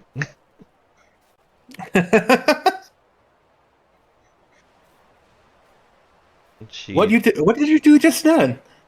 Oh, it's just a little cantrip to tell the time. And she teaches, she sits down and she's just like, so if you do this with your magic, and she shows him like a little brief like twist of the weave. Oh. If Itra gives me a quick Arcana check, I think you have Arcana. I think you're. I have it. It's -1, but all right, hold on. Itra doesn't really know too much about magic because he was given his gift. Investigation. Then we'll give it that. Give you a chance to make the roll. Nope. Nope. Fucking I was just going to give you a free tantrum that all it did was just tell you the time. So Itra is more fascinated by the magic itself than than he is with the actual learning how it works. So I'm gonna say Itra was also showing off a little bit with prestidigitation. Yeah. It's basically and so he couldn't really learn it. Yeah, it was basically like a side effect of like prestidigitation, which is just like an additional feature, which is just like, oh, you can tell time. But yeah, she basically goes through like shows him the magic, and then it just gives like it shows like kind of what looks like a clockwork clock, but like ethereal, and it just gives you like a basic time, and she's like, it's just a simple little cantrip that Cerberus has taught me while I've been on the road, and it lets you just know what time it is so that you can know why people are still in bed asleep when you walk to a place. That's really cool. Mm-hmm. Itra really like magic. Do you like magic? I love magic. I've always found that magic can do so much for bringing hope to people, as well as throwing giant, massive fireballs at giant dragons to make them suffer. It's a versatile spell. Listen, she just got the ability to cast Fireball, like, a few months ago. She's enjoyed being able to cast Fireball. Oh, no, go for it. So, Itra kind of want to ask, Itra saw you and Naz talking off in the distance there. What were you guys talking about? Oh. You know, I could be cute, Itra, and just tell you where babies come from, but I think you're more smarter than people give you credit for. Itra, very smart. Checks his -1 intellect. Yes, you are. You're smart, buddy. You're very special. She's like, but yeah, Alian respects Itra's cleverness, if nothing else, and she's like, Naz and I weren't talking about too many things important, just catching up as friends, but she did give me the news of how I was created, which, let's just say, you were there at Cassidy's little laboratory. It's about as bad as you think it is, and then probably worse than that. Itra didn't see any mommy or daddy dragons there. Olean kind of just smirks and pats him on the head, and then she carefully removes one of her gauntlets and takes off like the thick leather glove underneath it and pulls up her sleeves, and you can see this kind of weaving tattoo or weaving scar running down her arm for where it goes up from her clothes to like her hands, and there's like several different scars where a couple of different fingers interlace, and she points to the different portions of where the skin is meeting skin, and as Itra looks closely at it, he can see the different slight discolorations between the skin tones, and she's just like, it's not mommy dragon and daddy dragon. It's more like a different body. And she points to one of the groups of skin. And then she goes, and then a different body, and a different body, and a different body. And then she slides the sleeve back down and puts her gauntlet back on. She's like, it's difficult to come to terms with. Does it hurt? She sighs, and she's like, physically, sorry. Physically, no, not really. But No. Itra mean, and he puts his hand on her chest. Does it hurt here? Olian smiles, and she's like, you really are more clever than I think we give you sometimes. She goes, yes. I feel like I don't fit in this body. Like, I was squeezed in to... And she pulls out her water squint, and she's just like, imagine you tried to fill this full of more water than it could fit, and it burst.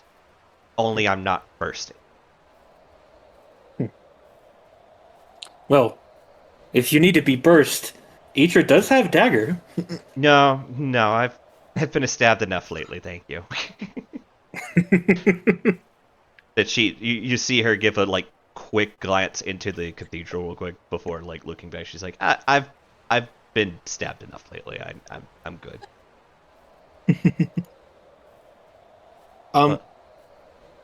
Lady Yolin, Yes. is it okay if Itra asks Titania about you? Olian like leans back. She hums and haws for a moment. She's like, can't hurt, can't help. Okay. I don't expect it'll help too much, but it can't hurt. Okay.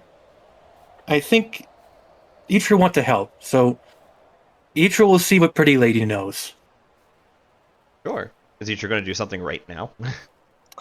Not right now. I mean, we can do this like either next session or like after moving on to the next person in line. But I was thinking of, and let me just put it in chat. Yep. So at Warlock level 9, Which you should be. I get contact patron. Yeah. You are level 9, I believe. Yeah. Okay. Yes, we are level 9. So yeah, I guess I don't have to even make up rules for this. You just have this as an ability. Yep. Yeah. Yeah. No, that's just something you can do. Only once per long rest. Yeah. She's like, you can go ahead and if you have a way to better contact your patron, I don't see why not. She hums and haws again for a moment. She's just like, I just continue to recommend that you exercise caution when talking with Titania. She gestures to herself and then also vaguely to where Naz is sleeping, and she's just like, the folk like myself and Naz come from once upon a time where Titania lives, and I don't know how much that our peoples trust her. Also, by the way, when talking with anybody else, she calls Titania Titania, but specifically with Itra, she always calls her Titania. Well, the name is pronounced Titania. Yeah, I know. Not Titania. Okay. Like, Titania's name, her actual name, is pronounced Titania. Yeah, So it's Titania's sister, Titania. Yeah, that's where I get it mixed up. Titania is how Olean says it. However Itra says it is how Olean speaks it back to him. And that's the thing that she's always done. Even after she figured out what the actual name was. Yeah. So, okay. Itra try and talk to Titania. Itra will let you know if Itra learn anything. Olean gives you 2 thumbs up and then continues to go on with the, as they have their watch, she occasionally pulls him back to make sure that he's paying attention, and then eventually it's just like, alright, it's about time for you to go rest. Why don't you go see if Scrag is willing to come have a conversation? Okay. Yeah. So Itra goes over to Scrag, gives him a good wake up. I'm going to take a quick swig of water. Hydrate or dihydrate, motherfuckers. Yeah, so, No, not that one. because no. So because I wasn't gonna do the contract patron in front of Lady Olin because it's it's a ritual, so it requires preparation and yada yada. Yeah. So it was just gonna be before I go back to sleep, I'll use contract patron. Yep. In the meantime, you can send Scrag over to Yep. I'm doing the stretching that Kinda is making me doing. I'm poking. Making you doing? Yeah, she said I needed to go stretch. Making you doing? Making me doing. Okay. Alright. Kojin, you feel Stretch, bitch. fellow scaly lizard man wake you up. He kind of slowly stirs to. He doesn't even care that he's been poked awake. He's just very groggy. Mm-hmm. You have at this point gotten the full night's sleep. You're the last one on the watch, but yeah, probably still 6 hours of sleep makes everybody wake up kind of on the wrong side of bed. Yeah. Scrag? He tries to bat at you without turning to you. You want to talk to Lady Olean? She want to talk to you. This makes his his head pop up slightly, and it's like, what's she have to say to me? Itra not know. Itra just asked to get you. I didn't write this. I'll have to do that for next session. That's the intro. He starts to kind of saunter off. He's sauntering. He's sauntering away from everyone, making sure not to wake anyone up. Yep. He is He's a bestest kind boy. He's a very kind boy. He approaches. Yep. Lillian smiles as she hears him coming and pats the rocks next to her. Come have a seat.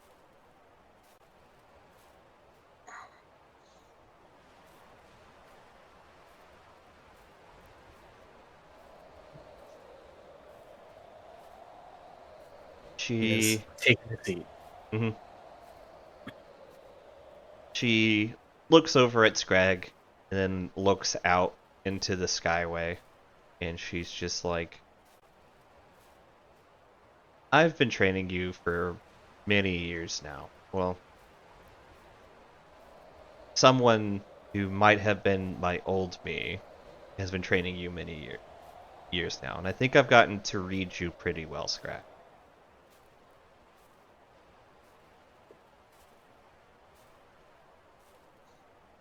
You don't trust me, do you?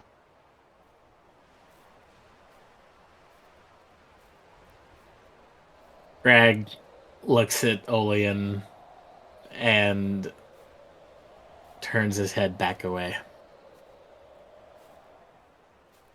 She smiles softly. But unlike the others, you more than Scrag more than any of the others do notice that the emotions, the physical emotions are there. The happiness, the cheer, they're physically there as far as she can like make her body move, but it never ever reaches her eyes. It's like they do not reflect the emotion at all that she tries to convey. And considering how happy and kind eyes that Adria had, it makes it more noticeable that this is... whatever this is not quite... It's difficult for Scrag to... Yeah, like as he took the look, he just... like, he doesn't even say a thing as he turns his head back away. Mm-hmm. Just the way he has kind of turned himself a little bit as he faces back towards the snow. Yeah. Says more than enough. Yeah. She's like, good. And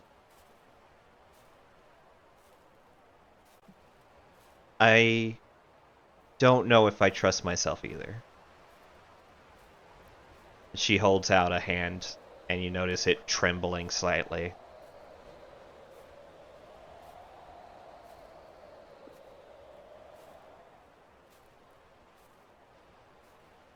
Many years ago, you came to Sasrin with Itra, following along Orem, and, treating him as if he was a master. From what I understand of kobold culture, that is a common thing, is for you guys to attach yourselves to other people, and they become a sort of focal point of protection and service that you do.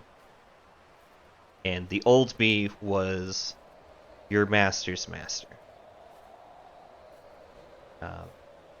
The person who trained you how to control your anger, who helped foster your friendship with Falry, and to watch the two of you fight together has been nothing but a treat.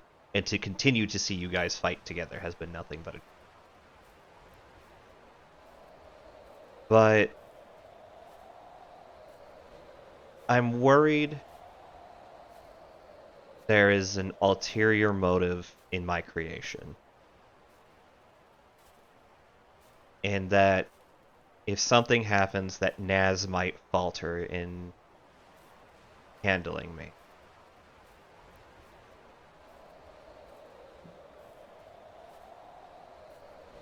And she looks over at Scrag, and she's just like,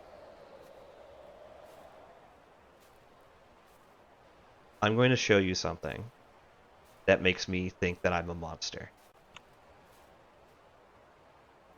And after it's done, I ask that you not kill me yet, but if you feel the need to, or if I ever do what I'm going to show you ever again, I want you to kill me. What? Why you say such thing? The correct answer here is you'll see. Alian is just like, Naz still sees me as the person that I was. Falry, for how much she's mad at me, still believes that I'm the person. Grim remembers me. Orem, I struggled to read, but seems to have relit the fire of competition between him and myself. And Itra is... She looks over and says, he's Itra. But... No offense taken! He's Itra. He's Itra. But... I know she takes a moment and she's like, I think you're surprised in my question, but not immediate answer. Kind of answers a question that I've always wondered. When Greg kind of like turns his head. Yeah, when I was alive and your trainer, back when Orem was much harsher than he even is now, did you wish that I was your master's master? Or not just your master's master, but your master?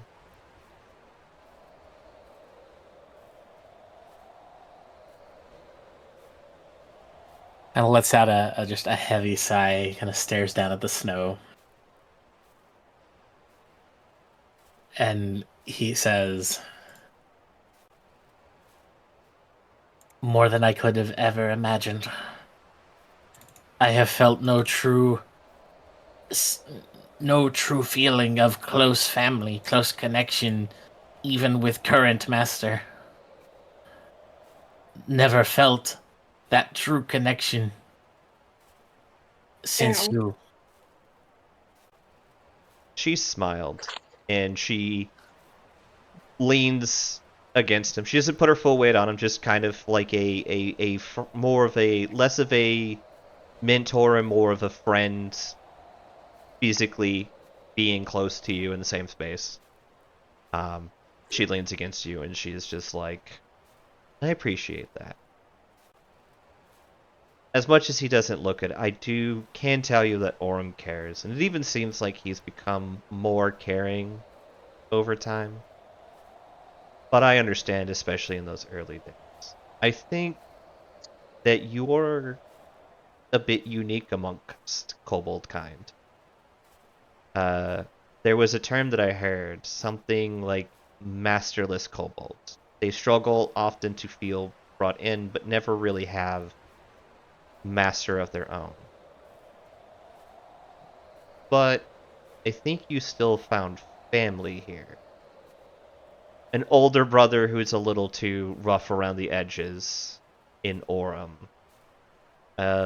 Older sister who constantly challenges you to new heights and takes you out for fun and friendship after you guys beat the tar out of each other for hours. A little brother who desperately needs somebody to watch him and keep him from getting into trouble. Something you've done for a long time in Etra. And Scrag will immediately interrupt. It's like, and how long until I lose them? Everyone around me, I've lost. She takes his halberd off his back, puts it in his hands, and goes, what's the difference between you as a young kobold and now?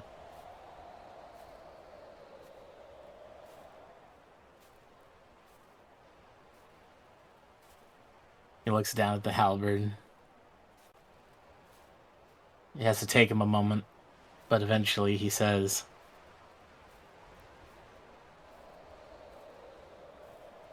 the strength to push forward. Even if I had to accept that, and it wasn't necessarily my choice. I had to push forward. She smiles. As have I. As have Falry and Naz, Aura, Mitra, Threm. All of them have had to push forward in their own ways. But there's something else. And she pokes his heart. The strength to protect those you care about. That is something that you have gained since being one of my trainees and coming to Sesrin City.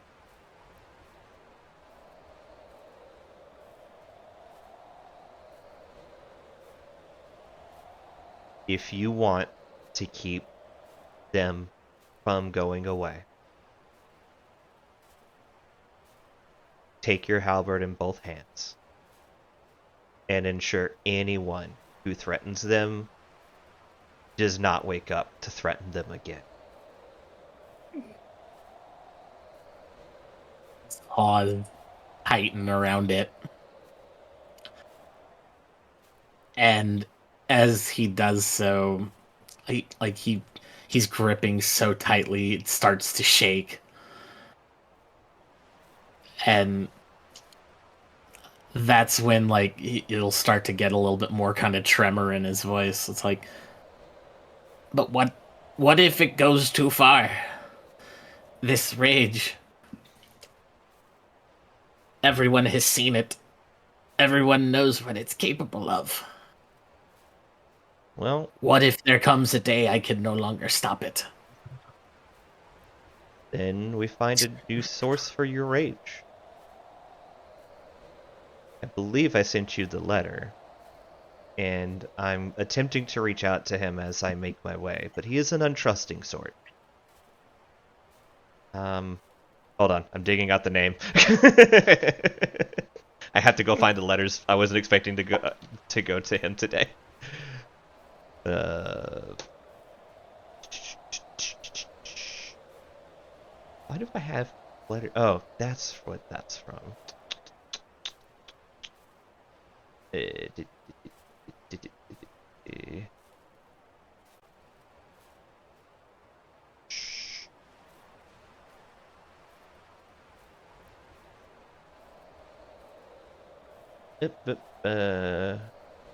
Peruse. Drakon Peruse. He's like, I have reestablished contact with Draken. I believe you and Itra referred to him as Big Drake. It's been ages since I have heard that name. Yeah. She stands on her tiptoes. Tall, black dragon, like dragonborn, long horns, one of them broken off. Scars on his left side of his face. That guy? Scrank nods. Yes. So he's waiting for you in Krajin. I suggest you seek him out. He says that he can teach a way. Now that you've learned control, maybe not control is the right word, but now that you've learned to channel your rage, I believe, because I feel anger in the same way you do, and I taught you how to channel it in the way that I can, but your rages go deeper than mine. I can't teach you to channel it. I can't teach you to control it, merely to channel it the right way. But he is also of the same stock as you. He should be able to teach you how to control it, master it instead of letting it master you. He says that you were always destined to be one of his disciples. I merely hope that when you find him, that he'll be able to teach you what you need to know.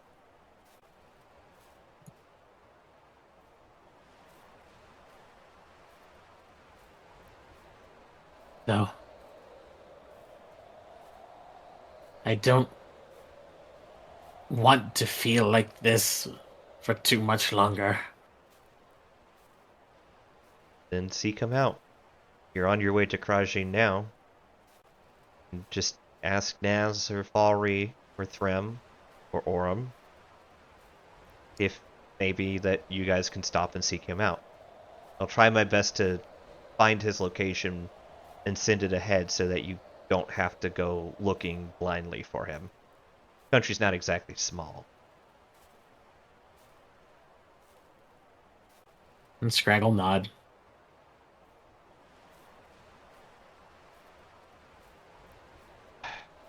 She sighs and looks up. You can kind of see the gloom of day coming, and she's like, while everyone's rests, there's one last thing I need to do here. I ask you to bear witness to my shame. And This what you were referring to earlier? yes, this is the only time I'm ever going to do this, because I need to make sure that... And she gestures to the rocky ground nearby where she buried the bodies. She goes, I'm going to show you something. if you ever hear that I do it again, I ask that you end me so that I cannot become a true monster. Right, kind of like lean as as Olean's kind of like is Olean reaching over to a rock pile or? Nope, she starts walking. She leads Okay. she leads away like very quietly. Like she helps Scrag get by, and she actually Motherfucker, do a stealth check. no, I'm cheating even more. I know. She's actually using magic to make sure everybody stays asleep. So What spell is that? sleep. And you guys are already asleep. She basically summons up Severus. And she sends out the Man, why are none of us elves? purple crystal, and it floats kind of above Charlotte. And not Kojin. Scrag notices a gentle purple light kind of fill the area. And as she's walking along, Olean's like, "Don't worry, they're just asleep." Just a magic to give us a little bit of privacy so that we don't have to worry about it. Alright, and then they go into here. Into this room. Oh, I gotta go look this up because I have such a good thing for this. And then after entering, Olean closes the door. And she approaches the fire, and you actually see the fire actively recoil away from her. Max suddenly gets this look of like, not just like the quizzical confusion, but almost nervous confusion when he sees this. Yeah, you also see Olean actually like trembling, and Scrag can't tell if this trembling is fear or self-loathing, and eventually he comes to the conclusion, because again, it's difficult for Scrag to read Olean because her eyes just don't convey emotions well.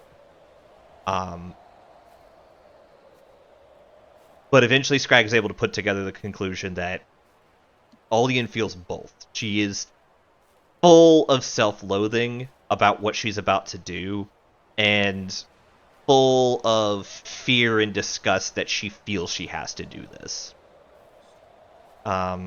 She takes a deep breath and lets it out, and closes her eyes. When they reopen, they're completely pitch black, and the room suddenly begins to freeze. The next sound that you hear is this horrendous, guttural sucking sound, just like a... That's... Like, if you ever heard the Grave Mind speak in Halo, Yes, that's the noise. And just her mouth begins to open wider and wider, and it actually opens so wide that the skin around like the edges of her lips begins to rip as she basically like distends her jaw, and it just opens, and you watch as the fire begins to curl up and just flow right into Olean. They just flow down inside of her, and she just through the mouth. Through the mouth, she just starts swallowing the fire, and it leaves the room. Everybody feels this, even through the sleep spell that Olean casts. Everybody feels a spike in despair in the room. As there is just, and Scrag watches this bestial feasting upon hope. And eventually the light flickers, and then, damn it. You were not prepared. No, I was prepared. I just forgot how to kill these. Hold on, I just gotta see what the thing tells me. Right click to toggle off. There we go. And bam. And then the light just kind of goes out in the room.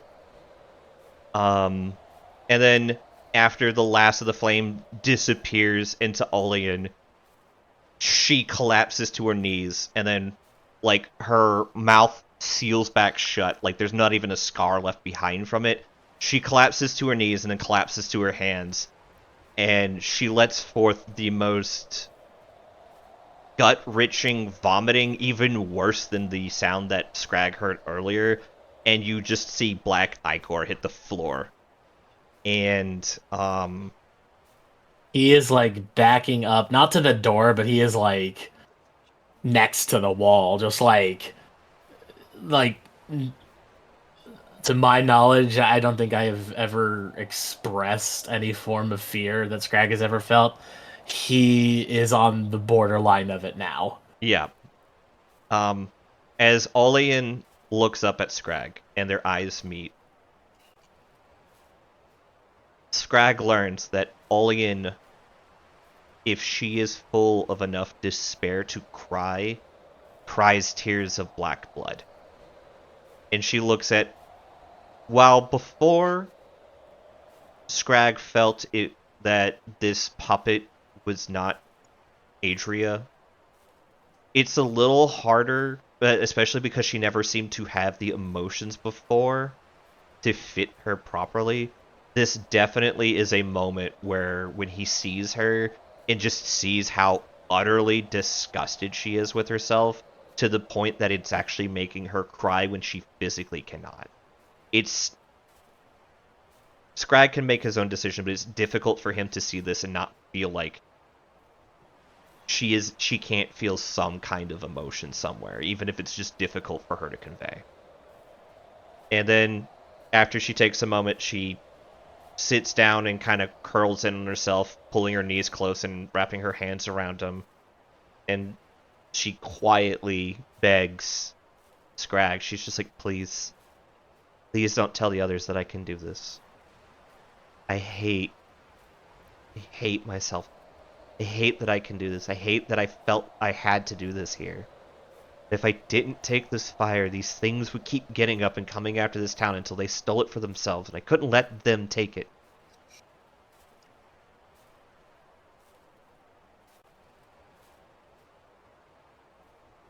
He tries to ask questions, but all that can come out is just... But why this? She stands up, tries to recompose. It's failing horribly. She's absolutely fuck-ass miserable. As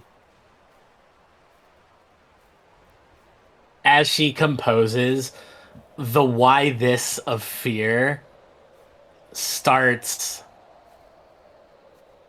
He starts repeating it. But he becomes more and more angry. More and more angry. Yeah. And he gets closer.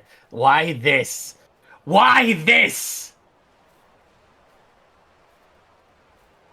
Because there's no way to move the fires without killing one of you. And if we didn't take this fire, it would bring other...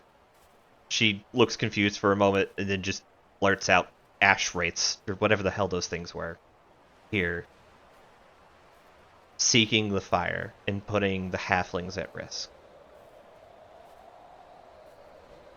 Until... Because of this, we carry the same fire? The one that we now has said... We bear this? No. You guys... You can't do what I just did. You don't have to worry. You don't become... Shouldn't be able to become something that can consume the flame like I just did.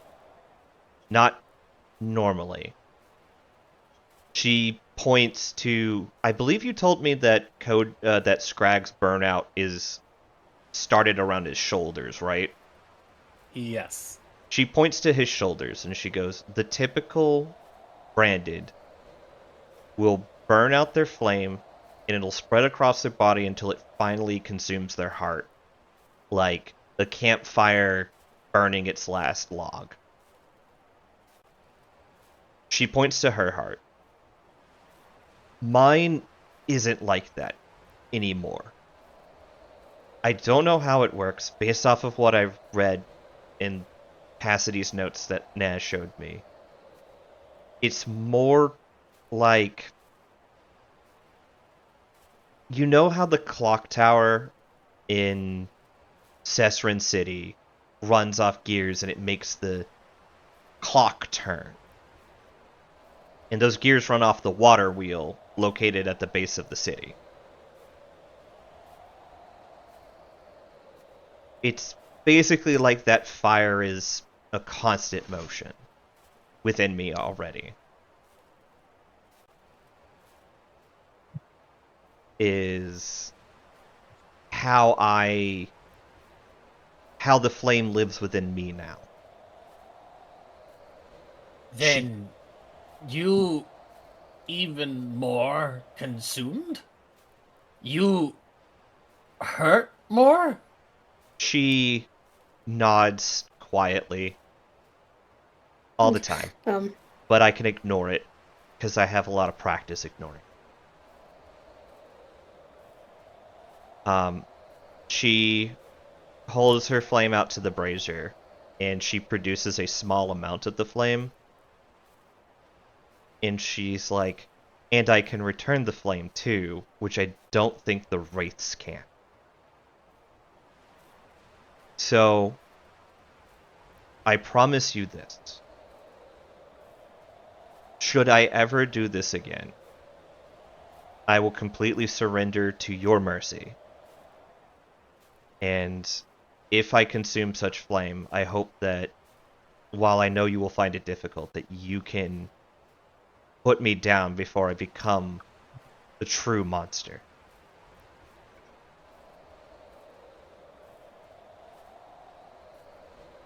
I feel like if I consume the flames, I could have a perpetual lifespan, but I do not wish that for myself. And for right now, I feel like it's not something I necessarily need to do in order to survive. But for now, at least this flame is protected within me.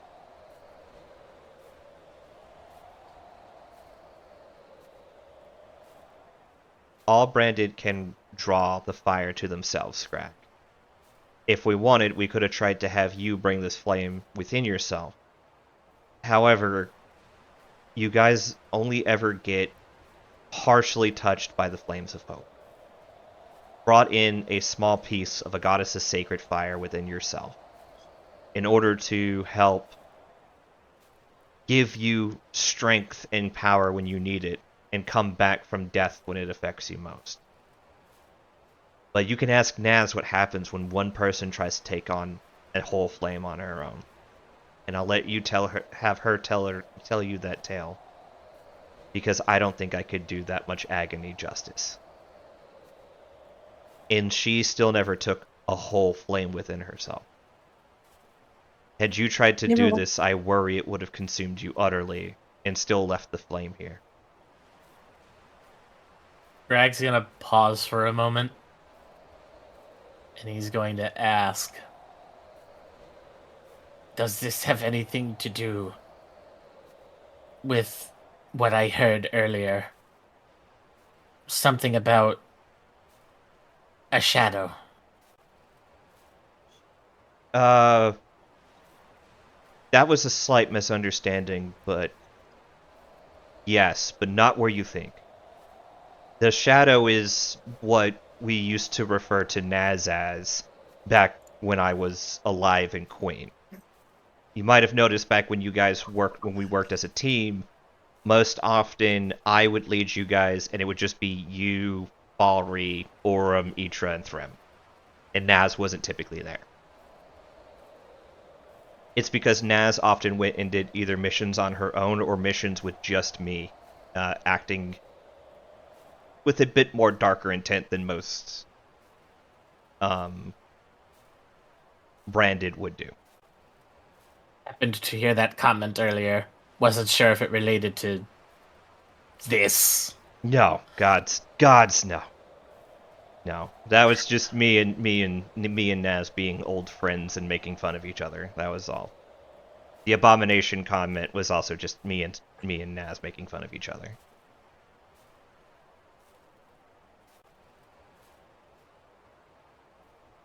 Well, he kind of like saunters over to this end of the room. He'll just kind of like turn around towards the door and then kind of sit down, lean back against the wall, just kind of processing what he's seen and heard. Yeah. And the best thing that he can get out is just, I know this. There's one thing I want in terms of you. Even though I may not remember all of you. She kneels down before you and nods, locking eyes directly with you. There is part of me that wants who you were back. I must find the way to make that happen. I feel that desire in my soul. As if I had even a soul to begin with. Well, that's a complicated statement. That is a lot to unpack. I don't know that I can ever come back as the... And she tries to say her name, and it completely fuzzes out. And you just watch her just, like, glare at, like, at the former pyre, like it had somehow offended her. And then she just shakes her head. She's sorry. I don't know if I can ever come back as in the body that I was, especially after you guys killed that body. But I have already started trying to take steps to become more noble than I even was in life. You might not know this, it's a little bit of a complicated thing. But I taught Falry to follow the same path that my father followed. But it was not the path that I followed. We call it the Oath of Ancients, but there's many different names for it.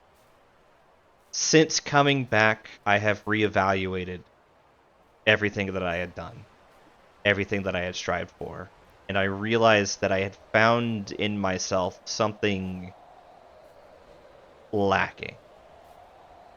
And I felt that the first step into that is to be the noble that everybody thought that I was. And so I have been training myself in following the same path I taught Falry. A path that preserves happiness and brings joy and contentment to others, rather than seeking vengeance and death.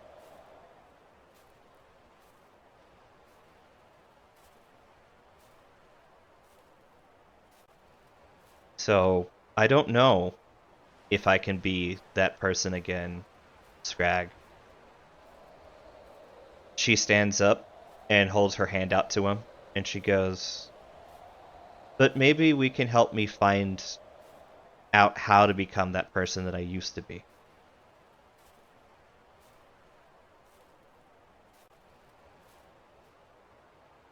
With my help, can rage turn to happiness?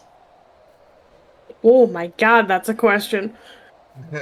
She smiles brightly at you and reaches down, taking your hand, taking his claw and helping him to his feet, and she goes, boy, I've been angry longer than you've even been alive, and I somehow managed to make the people of Cesrin believe that I was the hope of the world.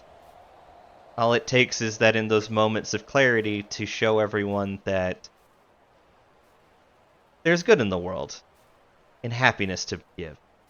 And even if sometimes we've got to fake it, and she taps him on the chest, just always remember that spreading hope to even the smallest people is our first job.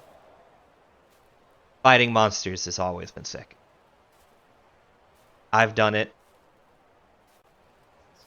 Falry, I even taught Naz how to do it. Though you wouldn't believe it, I'm sure. She's a very big sweetheart on the kids spec in Cesrin. She leans in really close. She's like, "Don't tell Naz I told you that. I really don't want to find an arrow in my chest later." Then she shares like a... Go ahead. An arrow appears in Scragg's chest and said, "Message for you, sir." Fucking hell. God damn.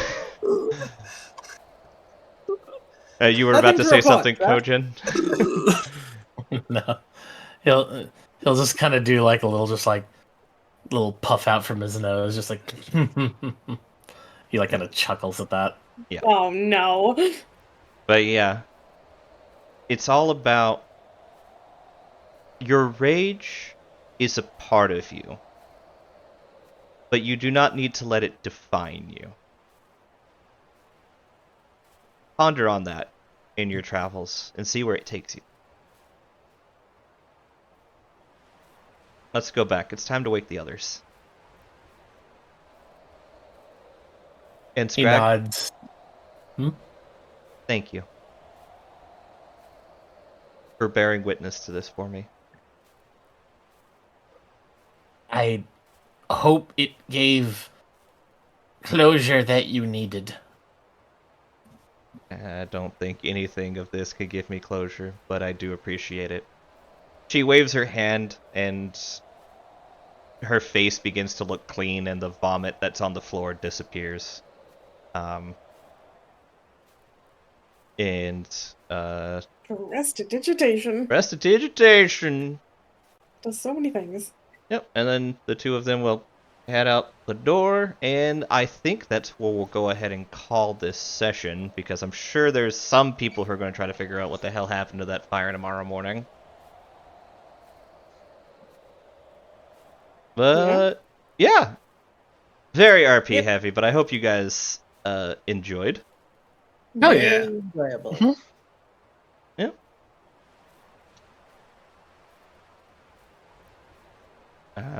I feel that I gave both the players and the audience a lot of things to think about in terms of new, fun, interesting lore and also fun character interactions. I enjoyed everything. I thought it was good.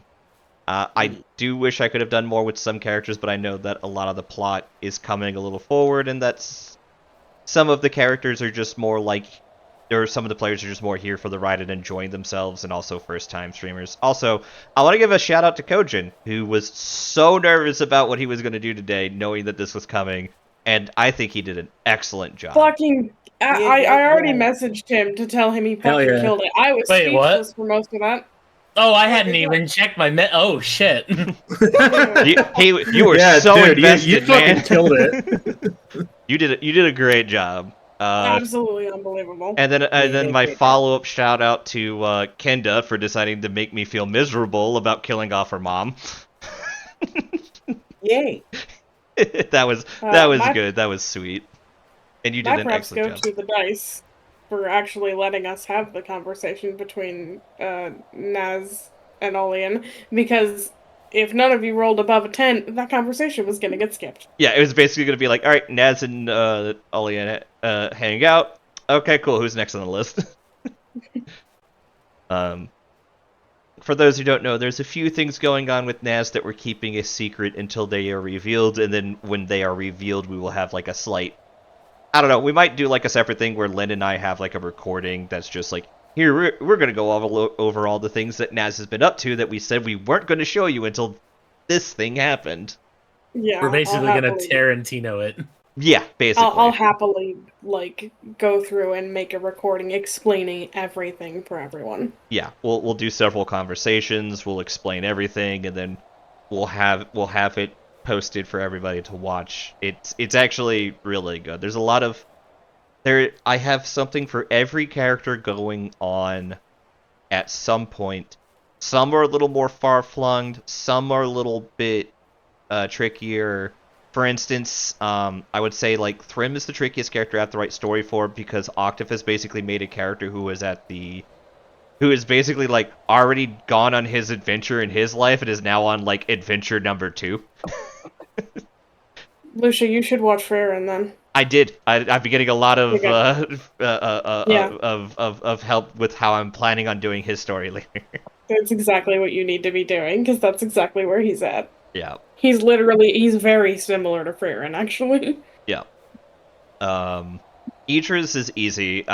And that's why Idris is set for later. But that's because I know when Idris' story is going to become relevant, and it's not going to become relevant for like 3 more fights. And by fights, I mean Mad Monarchs. No, 2 more Mad Monarchs. 2 more Mad Monarchs, and then Idris' plot is going to start revealing itself. And I'm letting Sherm know just because it's like that might be like 6 months to like 8 months from now. but it's there. I have it planned. If anything happens, I will tell you my plan. All right. I mean, I kind of already hinted at that there's a possibility that Itra ends up losing his Warlock Pact and becoming a wild sorcerer, wild bloodline sorcerer. Wild magic sorcerer? Yep. Yeah. Which is great because you We don't have have to talked change about that. Itra's stats at all. No. It's still Yay. a charisma caster. But yeah. If you guys, is there anything anybody wants to say before I bring the episode to a close? Subscribe to Lucio. Yeah, subscribe, follow, hit that like button. Follow, subscribe, turn I have on the bell. learned that I can cry on demand. I'm Is that a fine. good well thing? I done. don't know. I could do I that too. can't. So, as someone who can also cry on command, it's hit and miss when you're in front of people because they start getting really concerned. But boy, can you tell some shit. I have the ability to make myself cry on command, and Chelsea hates it because I have tried to use it to guilt her into doing Damn. fun adventures that involve modeling. It never works, but it makes her mad. So, I'm a big, I'm an offender while I'm streaming, for sure. I know most of you have probably heard it.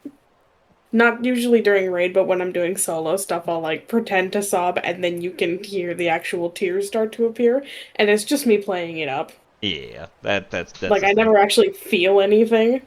I actually struggle with that because usually if I make myself cry on command, I actually make myself depressed for a bit. Nope, not me. Just like, oh, sorry, I gotta wipe my eyes. Okay, we're done. Aren't you fucking lucky? No, that is a double-edged sword, my guy. Trust me. It's why I don't typically do it. I have to be really in the mood to pull Chelsea's leg for it. Oh, I don't mean the crying on command. I mean the lack of it affecting me. The low empathy is hit and miss. Yeah, that's why we make a good team. All right. Well, if there's nothing else, I hope you guys had fun. I know it was a lot of RP session and a lot less combat, but I actually think this was a really good session because it established a lot of how your guys' characters work and how also a few of the inter-party interactions Relationships are, yeah. Yeah. So I hope you guys are looking forward to it because there'll be a little bit more you guys talking amongst each other going for the next few ones because Alien is now, like, after probably the first half of the next episode, Alien is going to be disappearing for, like, probably a good 3 to 4 episodes. No! Where'd she go? Well, she's got to go back to Sesrin City, and then she's got to go commit a genocide. She literally said it during a conversation. Yeah, she said it multiple times. So, to be abundantly clear... What do you mean you're leaving? I want you to stay! That was a lot of Naz and Olean's early conversation. Actually, the stuff that you guys didn't get to hear. Yeah, was Naz trying to convince Olean to come along. Yeah, and Olean, we several times jokingly I said in the conversation, well, if it wasn't for the DM saying I'm not allowed to come, I would. Yeah. To be abundantly clear, Olean is going to be delivering Charlotte to Cesserin, seeing her daughters, leaving to go to Melmimia, and slaughtering everyone in her path. Yeah, and for those who don't know, Melmimia is basically like, quote unquote, the end zone, but you guys know about it. Like, okay, let me pull up the map real quick because I can send you guys there. As like a quick aside. Yeah. I think I set it to the virtual tabletop. I think so. We were looking at it last session, I thought. Yeah, we were. No. Preload scene, activate scene. Yeah. Everyone's so you here. can see it there, east of Cesserin. Yeah, so you guys are basically here right now. And you're going to be traveling south into Kildea. And then from Kildea, you guys are going to go on a little mini adventure to Grudgeon. There's stuff that's going to happen in here on your way to here. Olean's basically going over here, and then going this way. And she's killing anybody who decides to slow her down during this portion of the trip. That is because Melania as a whole, for the most part, is utterly controlled by Dracia, the goddess of darkness and rain. And, like, enemy number one. Yeah. Okay. Yeah. This is basically, like, the just slight pull behind the curtain that people might forget about in the future. This is basically where the end zone's going to be. And that's also what future becomes the Lost City. Later down. That's correct. Yes, this is... And warning for everyone, Melmimia is probably going to be another The Naz show arc. Okay. There's a reason for that. You guys will learn that later when I make that video explaining everything. Yep. So I guess you're throwing out our chances to become warriors of darkness. Yes. Yeah, you guys are good guys. You guys don't get to be warriors of darkness. If Falry's the world warrior of darkness, there's many things wrong. Yeah. You don't want to be on whatever train Dracia is on, trust me. I don't think Olean wants to... I do, because I want to watch what happens when she gets destroyed. Well, when Dracia gets destroyed, that doesn't happen for a long time. Yeah. I'm patient. Well, you can read about it. Are you a couple of thousands upon thousands of years patient? Yes. So just to set a little bit of the tone, you're not going to be necessarily killing Dracia in this campaign. You are going to be ending her control. Those are two different things. Each are very patient. 1,000 years later. Add another. Just that skeleton of a kobold. Add in another 19,000, my guy. Yeah, it's a little really fucking far in the future. So as a fun aside, I keep saying this. I have actually plotted out the different ages and which age Dracia is defeated in. And I have decided that age I'm not actually going to run a campaign in, mainly because I just don't think it's a... I think it's great for a novel, but not really for, like, a D&D campaign. It doesn't work because so many of these places that we're seeing just aren't there anymore. Yeah.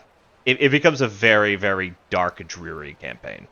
That would be better as a book. Yeah, that's like, the intent is that one all of these nice colors turn this weird pale brown color. Yeah, this pale brown color up here. It's just what most of these colors are. I think Cesserin's green exists, but it's not even called Cesserin anymore. I don't think we've decided on a different name for it. I thought we were calling... it's fine. No. We haven't talked about it at all. Yeah, that's fair. But yeah, it's... 13th age, not a great time for people. No, it's not. It's so bad we put Naz in charge. Is it? Would we call it an age of strife? No, buddy, we left the strife part of that a while ago. Yeah. Also, I do love the implication. It's so bad we put Naz in charge. It's a bad time it's just a bad when time. this one needs to be in charge. And then Olean just looks at us. You put Naz in charge? We didn't have any other choice. You know what the funny part is? That is legitimately basically what happened. That is what it is. That is basically how bad it gets. It's a little bit different like that because Naz and Atreus' relationship is a little more tongue-in-cheek. But yeah, it is basically like that. Yeah. Alright. Okay. Okay. Before I get Everybody sidetracked is- with even more ADD, I hope you guys had fun. Okay. Thank you for continuing to play this game with me, and we'll see what we come up with next month. Mhm. Oh, Hell yeah. speaking of games we should look forward to next month, Kenda, do you want to announce yours? Yes, we don't know when, but I am with some of the people here, and also essentially most of the Ninth Age Ninth Age players. group. I'm running a Pathfinder one shot. I'm not gonna give anything away right now for the stream, but it'll be fun, hopefully. Can I describe my character, please? You can do that, because you know what you're gonna do. I'm playing Pathfinder 2e. I'm playing a Leshy Carnivore, class to be determined. It's a Leshy Carnivore because she eats people. Yeah, Dead people, to be fair. I'm not a monster. I'm a monster, but not that much. It's circle of life. I mean, just because people...